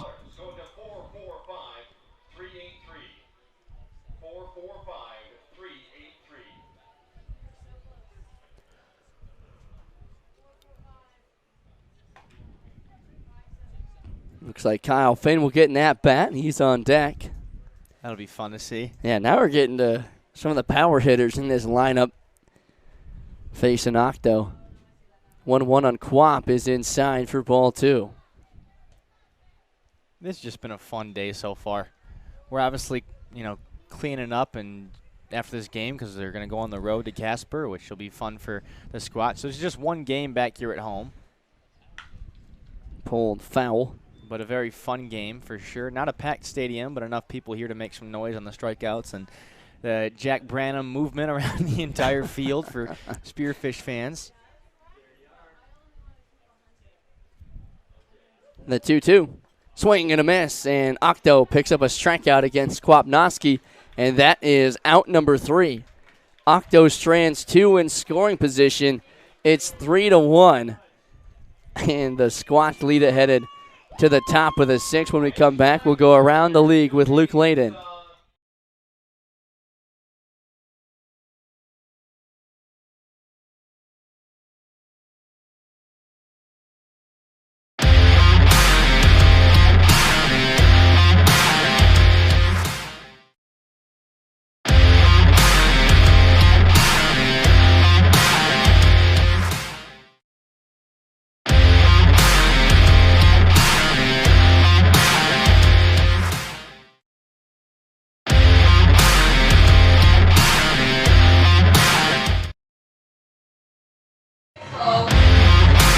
Been having a fun day at the ballpark so far. The Squatch are leading the high school Legion team 3-1.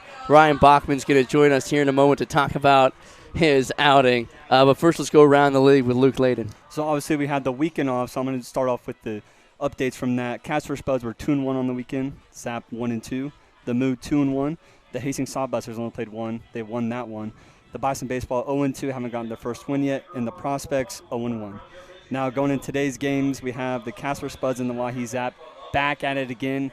It's an eventful game, 1-1 so far, so I know it's been scrappy. Obviously, all the news about that. And the prospects and Sodbusters are playing right now 3-3, another close game. And then right now, the Moo are blowing out the Bison baseball per usual, 9-0. We haven't even brought up the whole thing between Casper and Oahe. There were some players suspended, if I remember correctly. I believe 4 to 5 players suspended. The Spuds are a little angry that Golden didn't get suspended, but, you know, that's their issue. But it was a great thing to watch, that's for sure. Oh, man, definitely go back and watch that little kerfuffle, I guess we could say. Oh, yeah. All right, thanks for going around the league with Luke Layden. Thank you. Yep, thanks, bud. All right, 3-1 here, and we're going to have Ryan Bachman, the relief pitcher, in this one. Yeah, Bach. Hey. How's it going? I'm going to be hurting, dude. That's about the same thing that Gonzo said. Oh, man. I got to be ready to throw BP tomorrow, though. You're not going to take the day off like Gonzo? No days off. No days off? Yeah. You're going to keep the arm fresh? Oh, I might throw lefty, but I'm going to get it done.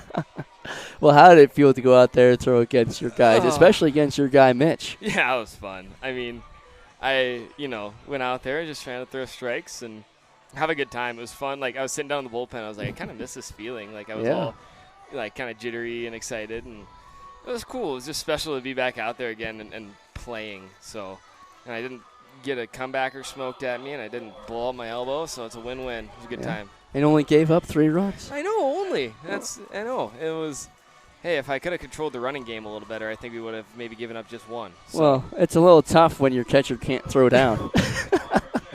Which Justice said that was going to happen. So we have. I got to just point out. I'm sorry. We have a lefty middle infield right now. Yep. Look at that. Is that Karsten? Yep. Carson's at short. And Quap at second. And then Ben is in center. Who's that third? That's Bo.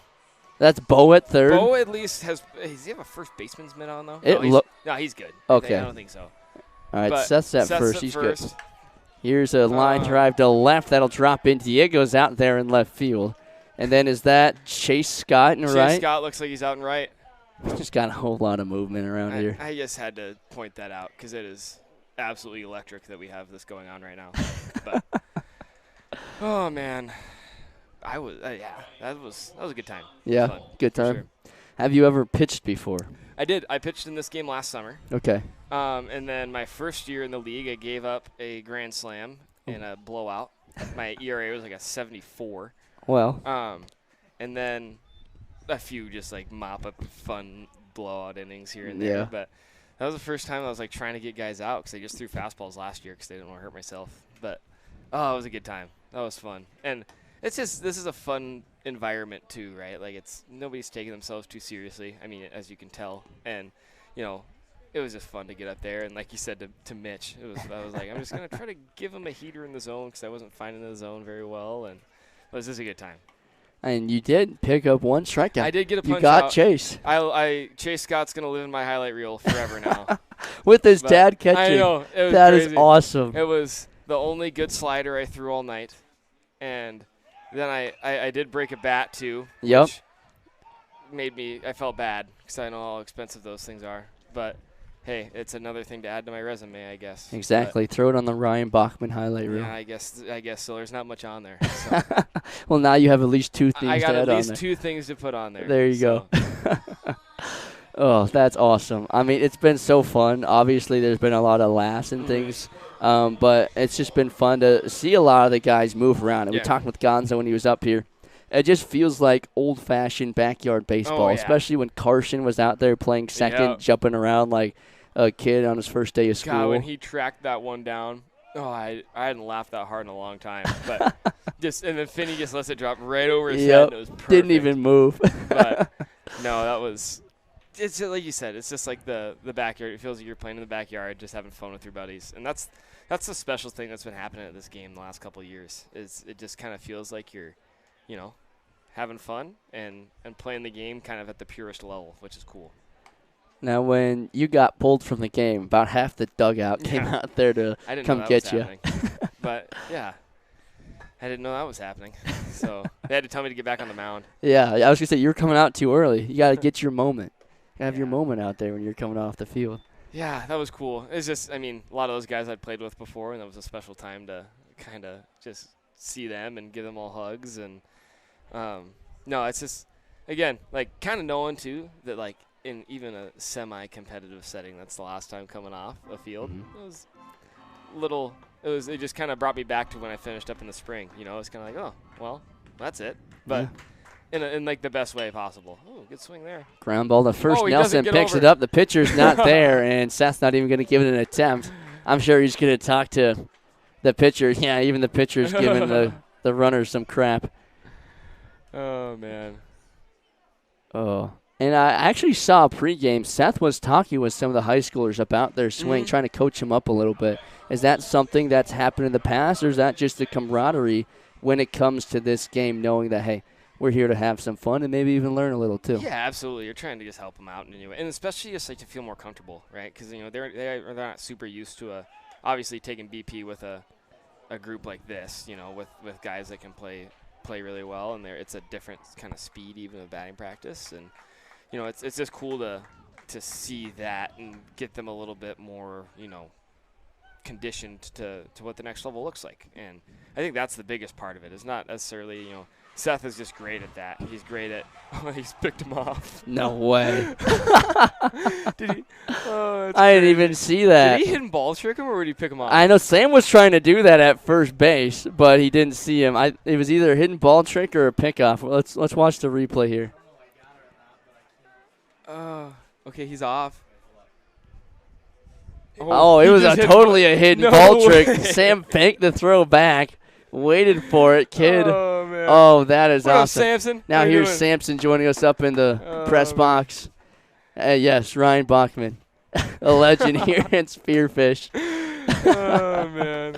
That's awesome. You're getting your number retired here pretty soon. How about that? Yeah, that's crazy. I still can't imagine like that. I mean, it's just one of those things, too. It's like every kid dreams of that, and I've been so blessed by my experience up in this town, and it's really kind of become home for me. And, just to have that happen, and it's just really special to be able to experience that with my family and with my fiance's family, and really everybody that's up here that's become family. It's really, really special. So. Now, I know you and I have talked about your story before, but I don't know how many fans really know the story of Ryan Bachman as well. Originally, when you signed on with the Sasquatch, it was only a 10-day contract, correct? Yeah, I, didn't have anywhere to play until about like February or March, and then I got the opportunity to come play out here on a 10-day contract, and kind of just, wasn't really thinking I'd get extended because it's so hard with, the amount of guys that are out here, and you only have a certain roster size. So I was actually going to go play somewhere up in Idaho after, and it was not going to be a great situation, I don't think. Different league, different kind of way they run it. I think I would have had to, it's kind of a pay-to-play thing just to get reps in. But then it all worked out, got out of plan, and was able to keep me up here. I got extended after the 9th game, hit a couple homers at the start. And it always helps a little bit. Yeah, I kind of played my way into it, and so lucky that I was able to, have those good games and be able to. I mean, I can't imagine what my life would be like if I didn't get to spend my 4 years up here. I definitely would have met my fiance. I wouldn't have met so many amazing people that are up here, and so it's just crazy. It's such a special place for me, and like you said, kind of a unorthodox start to it, but I never would have thought that 10 days would turn into 4 years. So it's crazy how those things happen, and then it comes around to benefit you in the end, because not only, of course, like you said, did you have a lot of fun in the field, but you happen to meet your fiance here. You guys are getting married here pretty soon, right? Like 31 days. Oh, so wow. It's pretty crazy. Congratulations. Yeah, thank you. It's a really, really cool, I mean, I say a lot of things are really cool up here, but it really is. It's just such a special, thing that happened. I mean, I met her up here during a game, the 11th game after my 10th game was supposed to be. So if I wouldn't have gotten extended, who knows if I would have met my fiance, Yeah. Just crazy things that have happened, and just, again, so special. Did you play well that game? I did. Okay, there you go. I think I had a couple knocks, hit a double, and so maybe Liked that's what you saw. Maybe that's what got me the first date. But sometimes that's what it takes. That's what it takes. I had to get it done. Oh, that's awesome. It's been, of course, a really fun summer for you, taking over a different role. Obviously, you still have somewhat of a jersey on, but it's at the front, at the top step of the dugout rather than over at third base. Yeah, it's, that's been an adjustment, but it's been a very, very amazing adjustment. It's been really special. I've always found it really fulfilling to try to, kind of help others more than me, and it's nice to be able to fully pour into these guys and try to give them my all in terms of trying to develop them and trying to, further their experience in this game, and also just to try to get them to not make the same mistakes as I did, is like taking myself too seriously and putting so much of my identity in this game.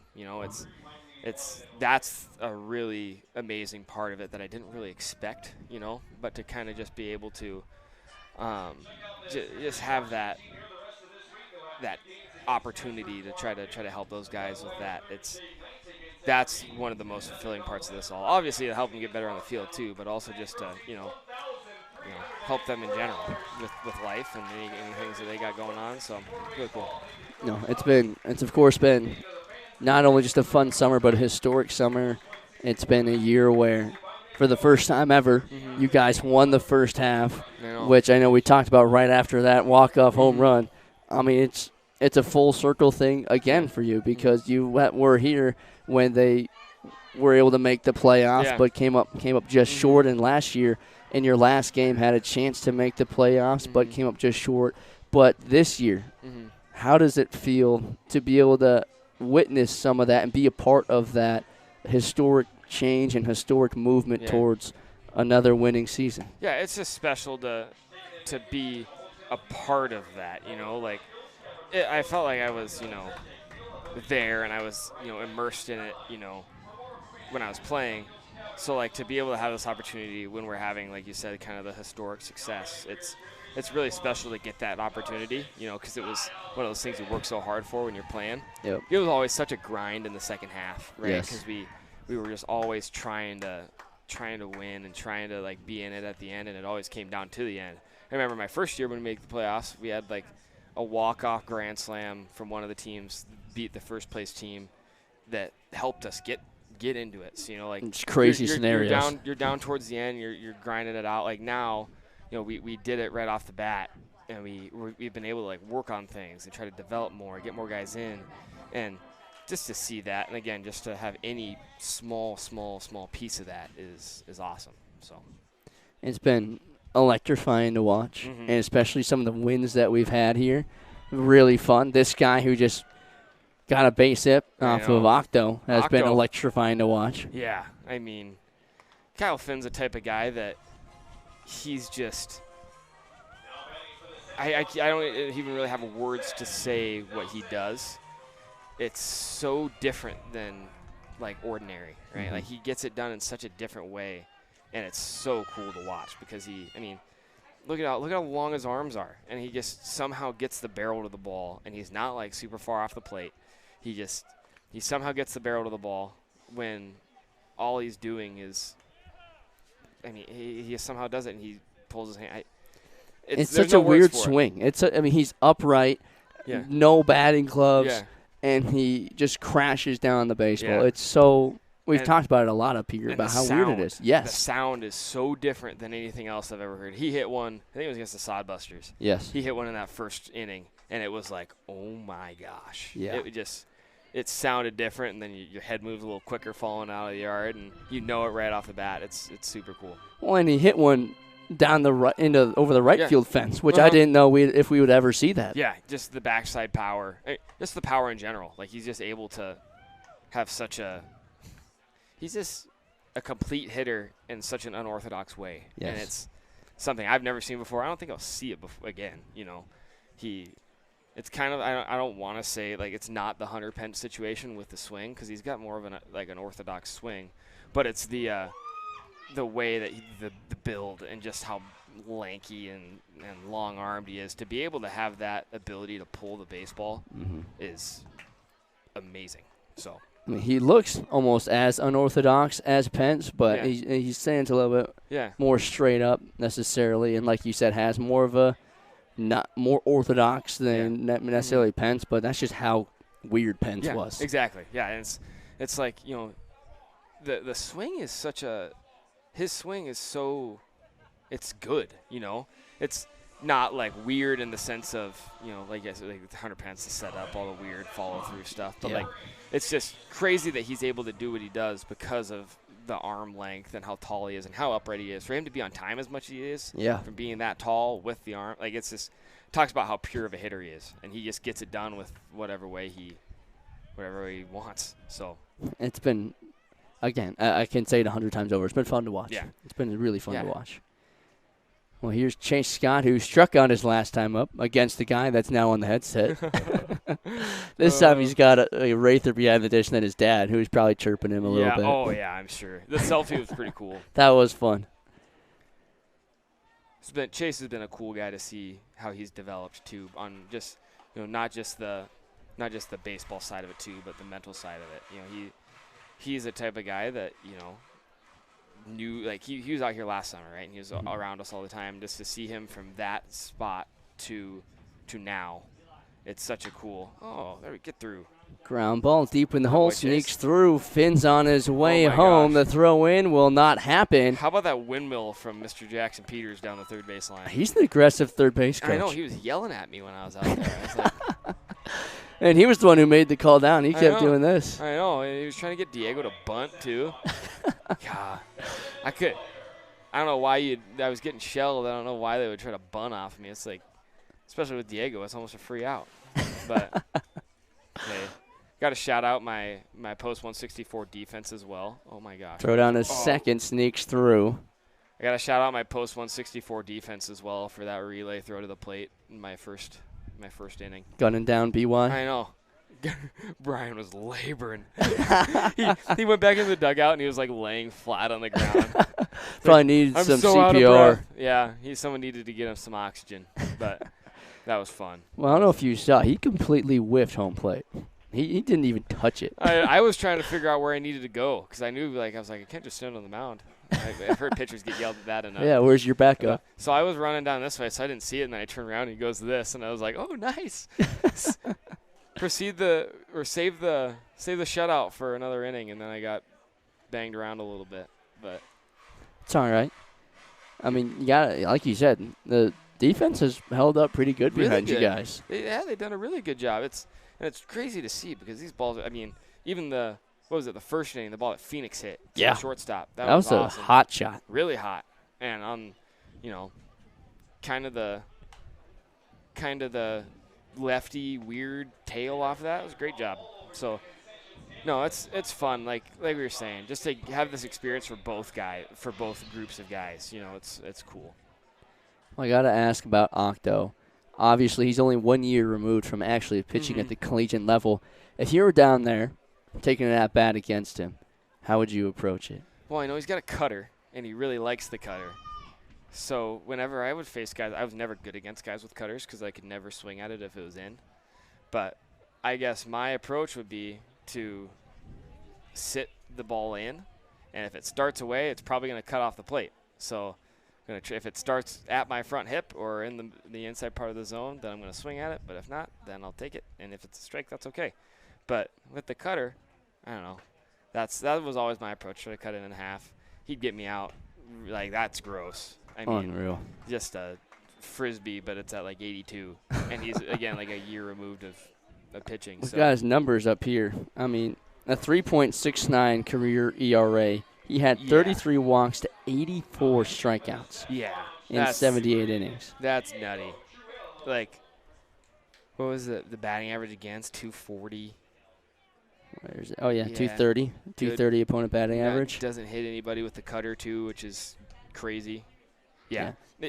He was a unit, and he's got the mindset for it, too, to be the back-end guy. And you can even kind of hear it now the way he talks. It's just like you would be a back-end bullpen guy. Cause see, I think that was a slider. Trujillo pops it up. Maybe it's just a good cutter. But, no, he's a – one, he knows what he's doing. He's a really, really a good coach to be able to work with our arms, and I think that's why we've had a lot of success on the mound because he's been able to work with them. And, you know, they came in what they were, but just to try to get them that little bit better. And so that's really cool. And hearing different ways of saying the same thing from maybe their college coach compared to Octo, like they're saying the same things, but maybe just a little different way of saying it clicks it. And so he's done a great job with our staff this year. I can't say enough how much he helped me at the beginning of the year when it was just us.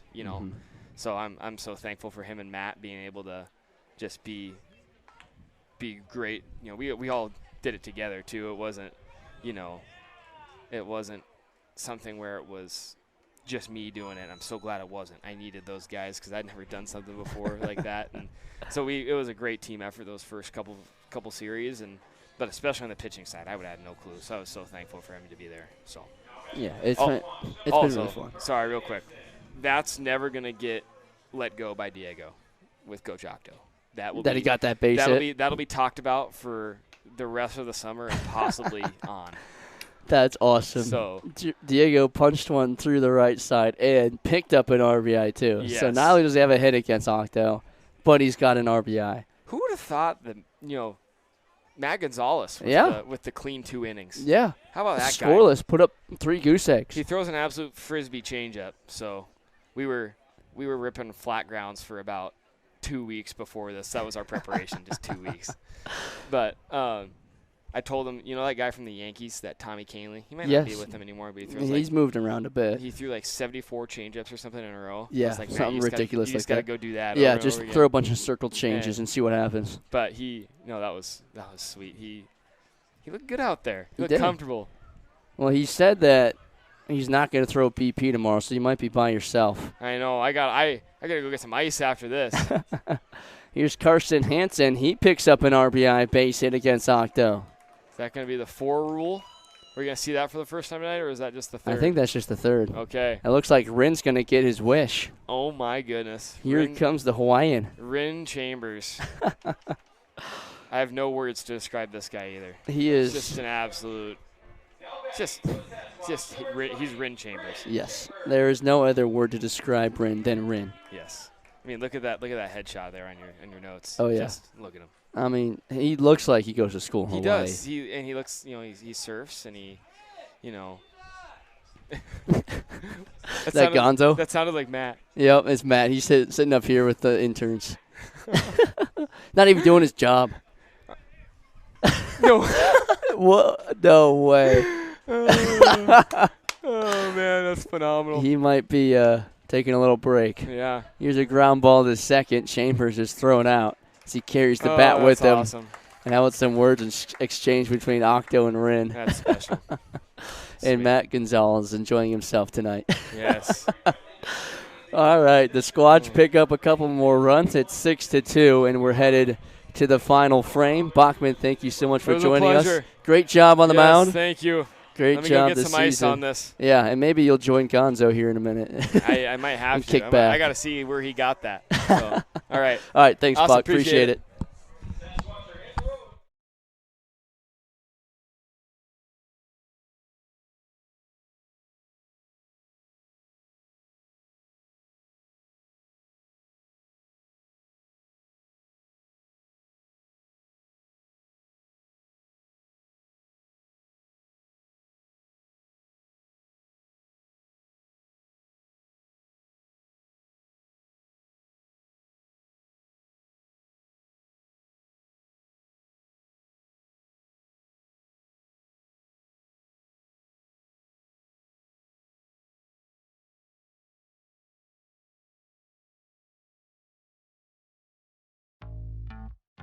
They say there's no guarantees in life.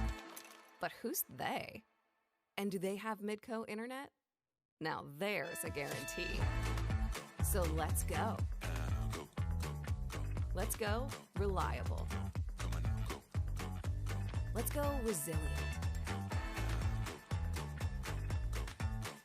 Let's go beyond.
6-2, top of the seventh. Last chance for post 164 to push beyond the seventh inning. Some more defensive changes for the Squatch over at first base. It's Wilson Kiefer at second. I believe that is. Wait, who is that? Oh, is that Karsten? Well, wait a second. Hold up. I thought. Oh, wait, Karsten's at third now, I That's think, Bowman. and Bo's at second. Bowman just went over to second now. Oh, they flip-flopped on us. Originally, it was Karsten at second, but now he's at third. Bo's at second. Quap moves over to short. And there is a swing and a miss. It's 2-2. The outfield stays the same, it looks like. Scott's in right, Foyer's in center, and Diego Trujillo's in left. Diego with a great RBI versus Octo this past inning. Oh, yeah. Again, like Bach said, anyone that got a hit today off a coach, they're not going to let them hear the end of it. Nope. And Chase is not going to hear the end of him striking out against Bachman. Not at all. Or his dad being right there to catch it was. I can only imagine what the conversation was behind the dish. I can't even imagine. Now you got to wonder, in a joking fashion, how many balls is Spearfish going to throw here to try to get themselves back in the game? They're down 4 runs. Yeah. I mean, 5-pitch walk. Yeah, Owen Bruner could very well keep his own team in the ball game if he just walks a bunch of guys. This has been such a fun day, AJ. It has been. It's been awesome. Not too hot out today. Oh, watch out. Brandon just pulled one into the Spearfish Sasquatch dugout. Right over where those guys are having a good sit, if you will. Yes. Their words, not ours. But it's Rin, BY. I think that's Armstrong over there as well. A couple guys sitting right outside the netting. Runner takes out for second. It's in the dirt. He'll pull up there. And now he's going to take out for third. The throw is high. They're going to get him into a pickle. No throw from Hansen, and they let him back to second. What if this pitching staff for the Post 164 team has the same mindset as the Sasquatch pitching staff? They're technically playing for the Sasquatch, which is the mindset that Octo and Bachman and Gonzo all had. Another ball in the dirt gets away. Runner rounds third. Here comes the play at the plate. The throw home is high, and he steals 180 feet to make it a 3-run ball game. I don't know. Are we playing with some collusion here? I Is don't this know. the Black Sox of the 1900s? Who's got bets on this game? I don't. I don't. For legal purposes, I don't have any bets. I don't either. It looks like maybe some other guys might, though. Meverton goes second to home on a pass ball. Still a 3-run ball game right here, but a 1-run closer now. Swing and a miss. Branham is an even count, 2-2. Branham had a heck of a hit down the right field line earlier on in the game. His dad was right here in front of us cheering him on. He got gunned down at third. That was just a good defensive play by really Phoenix was. Brand and Isaac Martinez. Really was. The 2-2 from Bruner against his teammate, Jack Branham. Pulled right side, caught by Kiefer at first for out number 2. Or out number 1, sorry. Out number 1, yeah. Got ahead of myself. Hot shot right to Play Keefe. by Keefe. Yeah, he's been at the hot corner on the other side of the field. Probably comfortable with that play. Branham's got some pop in the bat, though. He does. All of his ones today, he's pulled them pretty hard, obviously. You could see even almost like slap hit that ball like you'd see in softball, but he's got some pop in whatever bat that is for him. AJ, what I wanted to ask you earlier, and I know we didn't really get around to the question, but your go-to bat when you were younger, do you remember what it was? I know it was a Louisville Slugger. Okay. I'm trying to remember what it was called, but it was a blue bat. And I think it's still sitting at my house in Minnesota. Is it? My brother actually used it a little bit for Legion ball when he was in high school. Yeah. But that was my bat. I can't remember exactly what it was called. But funny story. So my dad actually would set up. Did you ever have bat demo days? Explain, and maybe I did. So basically what would happen is guys who would sell baseball bats, like if there's a Louisville Slugger, I guess you could call them a dealer, or like someone who would sell Louisville Slugger bats, their representative would come down to a ballpark and have a demo day. That sounds and familiar. you could try all the new baseball bats that they were selling. Well, obviously you couldn't take any of them home. You could just try them out, see if you wanted to buy one. Right. So my dad happened to know the guy that was the Nice, inside Louisville connection. Slugger guy in our area. So we ended up getting a really nice deal on a brand new Louisville Slugger bat that, of course, was a demo bat. Yeah. So it had been swung before. Sure. But I was like, broke it in. It's broke in. Now Yeah. I can go hit some dingers with it. Yeah. Didn't hit any dingers. Hit a lot of triples. No home runs, though. But that was the bet that I got for a very nice price. Love it. That's great. Louisville Sluggers, they were a solid, hot commodity back in the day. Still now, but obviously I remember those bats. Oh, yeah. Those were classics. They really were. All right, a walk here, and now another base runner for post 164. Here is Trip Donay. Runner takes out for second. Ball's outside. The throw down is high. I'll tell you, if there's one piece of criticism we could help Spearfish, the post team, work on is their throws down in a second have been 8 feet high every time.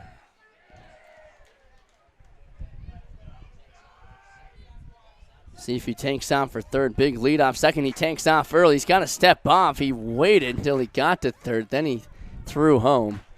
Huge jump by whoever that is. I believe that's Jackson Peters Hatton. And now one of the players, Grayson Chapeau, is out hyping up the fans. Got a base hit earlier today.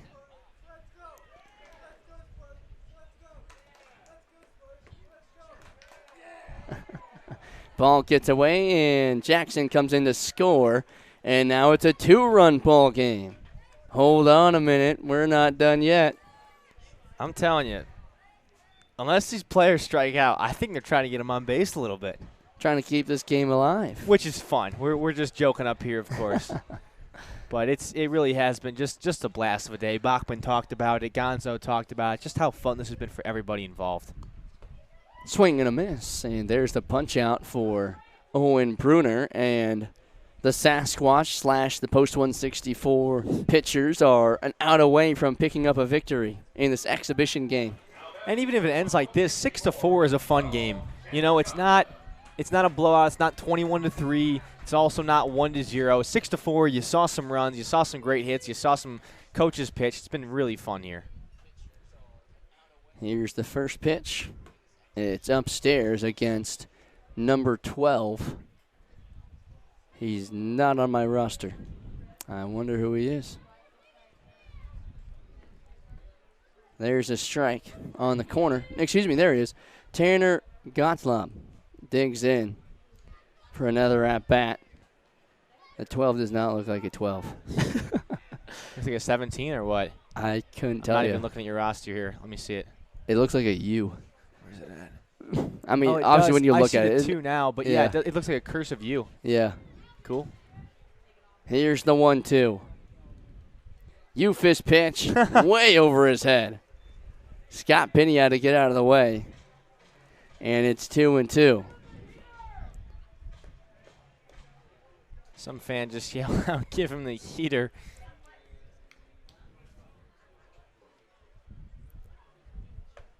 Misses upstairs. Full count, 2 down, nobody on. In a 2-run ball game, it's 6-4.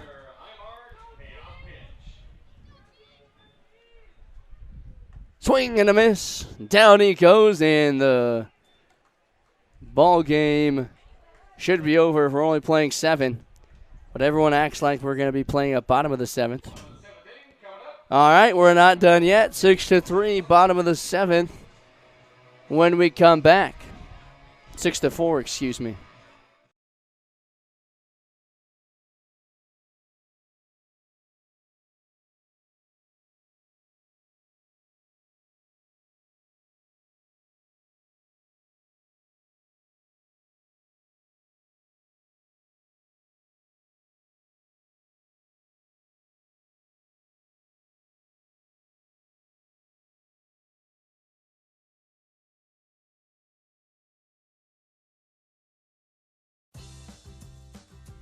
When you venture to Spearfish in the Black Hills of South Dakota, you'll find rugged hiking and biking trails, extreme rock climbs, and views that will take your breath away. Plan a Spearfish vacation and come find your adventure. Spearfish, my great place in South Dakota.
Yep. All right, leading off the bottom of the 7th in a 2-run ball game, it'll be Caleb Chapeau, younger brother of Grayson. First pitch swinging. It'll drop in for a base hit. Caleb's on his way to first. Leadoff single for the Sasquatch. The family's just all about those first pitch swinging. I guess so. Just get on board. Get after it. Why not? Get on base early and quick, and the Chapeaus are 2 for 2. Good on them. Great day for that family. Phenomenal family. They actually call Caleb WC, which stands for wild card, because they don't know what they're going to get out of him. He's been crazy since day one, and all the fans and ourselves, we love it. Caleb's an awesome to have around here at the stadium. Probably has the record for most Squatch bucks, by the way. He's up over 170 now. Is that what he told us? He's past that now, yep. 170 foul balls. How about that?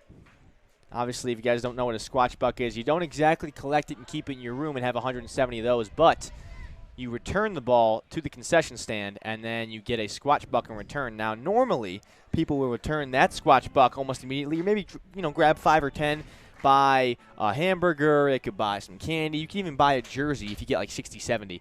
He's gotten 100 more than that. Luis de los Santos takes out for second. The throw down is behind him, goes to center. Luis is on his way to third, and he will hold up there. We'll get back to that here in a second, but Aaron Niels is on the mound. He is relieving Octavio Sanchez. But going back to the Caleb story, we went out there to center field to fix the camera earlier today. We passed him because he was picking up home run balls from batting practice. And he said, yep, I'm up over 170 Squatch bucks. Yeah. What did he tell you he's saving up for? Well, he initially, earlier on in the season, he said it was a jersey and a hat. Now, a jersey is not 170. It's... Oh, Aaron Niels strikes out Kyle Finn. Oh, Kyle's not going to hear the end of this one. But, so a standard jersey right now is roughly $89. So let's put it at even $95 with tax, which is way too much. Let's just put it at $95. Then a hat is no more than $30. So he's got way more now than just a hat and a jersey. I don't know if he wants 2 jerseys, if he wants a game-worn jersey, if he wants a hat and then another hat. I'm not really sure, but he's got enough for it now. Niels is pumping. He is. He is absolutely dealing right now. 0-2 on Chase Scott after striking out the potential league MVP, Kyle Finn. And he's throwing some pretty decent heat back there.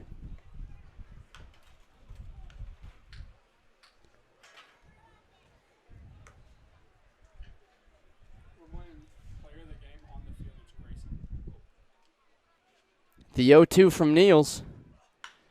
Oh, boy, that hits the backside of Niels. And Brandon will throw out Scott, and Niels is going to head off the mound. That is probably the last thing that Scott wanted to see. One of his players actually get hurt, but he's laughing as he comes back into the dugout. Bachman and Gonzo are dying of laughter. And very quickly, we're going to have a relief pitcher. It's going to be Sam Kwapnowski. That was probably the fastest pitching change you'll ever see. Sam's on the mound, and he'll be ready in about 5 pitches here, too. Yep. So Chase Scott picks up an RBI as the fielders, I guess, just a ground out, a sacrifice ground out. That bounced off of Niels' backside. And Scott and Niels embraced afterwards. Hopefully Aaron's all right. He seemed to be just fine running off. Well, it looks like Sam's going to take over on the mound. Oh, that's just great. Oh, it looks like we're going to have another PO hit. If we get around to it, looks like Wesley Payne is up and swinging a bat.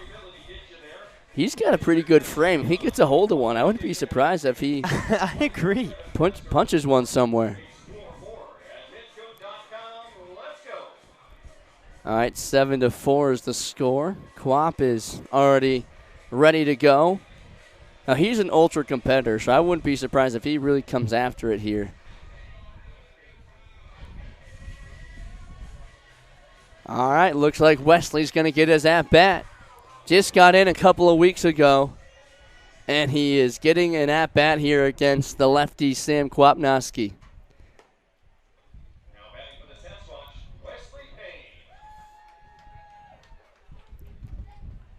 I mean, I really think if he gets a barrel, he could go pretty far. Oh, but Sam's got to watch out. He's throwing some chin music up at Payne. Sam's got a pretty big arm. You've seen him toss a football pretty well. He's also thrown out some guys from right field. Boy, he's throwing some heat. I'd love to Jeez. get the radar gun on this guy. That's got to touch 80 for sure. Wow. It's touching 80. The 2-1. Down the pipe, and it's 2-2. Oh, boy. Wesley might go down looking. And Justice Scott might have to think about what Sam Kwabnowski could do on the mound. Slows him down. Ground ball to third. Picks it up. The throw is high. Goes up the line. Wesley's in shallow right, but taking off for second base. The throw in is not in time. He made his own base path there by about 8 feet outside. Oh, man. He was standing in shallow right field. Yeah. And he was running the outline of the infield. Oh, man. That's awesome. But Sam's pumping. Sam was pumping, had some off speed that took about 30 miles per hour off it probably. That's going to be tough to see. Ben Foyer foul tips one to the backstop on the first pitch, and Sam and Ben exchange some laughs. If I'm Foyer, I'm probably thinking, got to swing right away against this guy because he's throwing some serious heat. He really is. You don't want to get caught with whatever type of off-speed Sam calls that. Yeah. Is that a Eufus pitch? Oh, look at Wesley. Taking off for third, but Foyer fouls it off. And it's 0-2 on Foyer.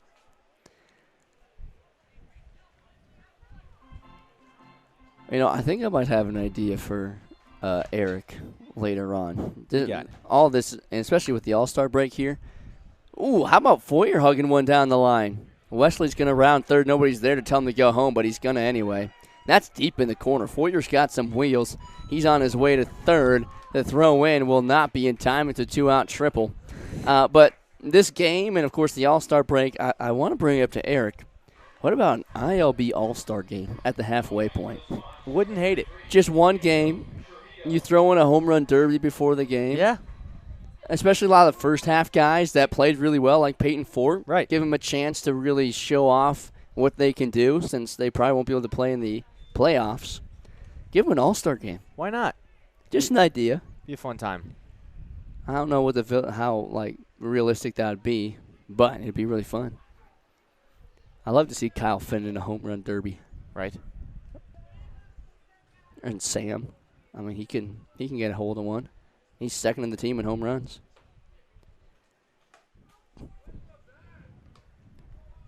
Diego Trujillo in a 2-1 count with Ben Foyer on third.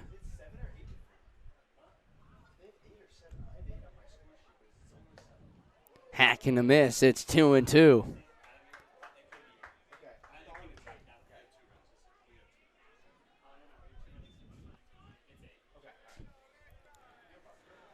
The 2-2 on Trujillo. The pitch from Quap is outside for ball 3. Looks like Bob's taking over the first base coaching duties. Everyone's just moving around today. Where's Branham at? Swinging a miss. Trujillo goes down swinging. And there's technically a drop third strike, but Diego's outside the baseline, and that's going to end the 7th and the ball game. The Squatch win it 8-4 on a fun-filled night here at the ballpark. And they're going to line it up just like in Little League, shaking hands at home plate.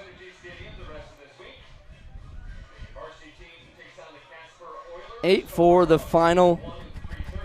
A fun day at the ballpark as the Sasquatch face their coaches. A lot of POs got some at-bats. And post 164 having some fun. Now Seth Nelson's chasing a post 164 player. Now he's chasing Seth. It's just been a fun day all day. And our player of the game goes to none other than Grayson Chapeau. We'll be getting an on-field interview here in just a few moments. Grayson with a base hit. His brother also had a base hit. Just a fun day at the ballpark overall. And here is Cooper Smith on the field with our player of the game, Grayson Chapeau. As we send it down to the field, here's Coop. All right, guys, back with tonight's P5 player of the game. We have Grayson here. Grayson, how did it feel tonight to get your first hit in a Sasquatch uniform? It felt great, and seeing all these people and hearing them cheer for me was awesome. Great job, guys. how do you feel about this Sasquatch team this year? What do you feel like is different about this team than the past years? I just like over the years how the team works together. That's really all that teamwork is about. Absolutely. And then lastly, can you lead us in one chant? Let's go, Sasquatch! Let's go! Let's go, Sasquatch! Let's go! Yeah! Everybody, one more time for you to play the game. Grayson! There you have it. Grayson Chapeau, our player of the game, and doing what he does best, keeping this crowd hyped, engaged, and leading us in a chant to close out a victory over Post 164. Thank you to Cooper Smith for the interview, and it looks like Grayson's going to get some memorabilia to keep after his base hit earlier today. And what a day for Sasquatch and Post 164 fans. But the Squatch will get ready to hit the road to face the Casper Spuds, a very important series. But tonight we just have a day to enjoy a kids game that we all love to watch, and for these guys on the field, play. Wirtzy, any final thoughts after this one? I love it. I love it, man.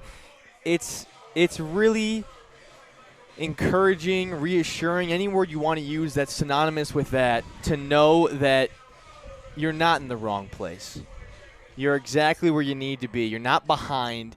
You're not too far ahead. You are on your own path, right? Grayson's on his and Bachman's on his. Can you imagine if he didn't get re-signed? He wouldn't have met his fiance. He wouldn't have stayed out here. He wouldn't have been getting his number retired. Can you imagine if some guy like Octo didn't come out here and has built this community and then gave up a hit to Diego, and now they're going to have some fun-felt beef? Like, it's just awesome, right? You're not in the wrong place in any walk of life, in baseball, in what we're doing, anybody around this stadium. So that's really reassuring to know, and it's a beautiful night here, and what a night to have these two teams play. It's just been fun and games, and that's all it should be.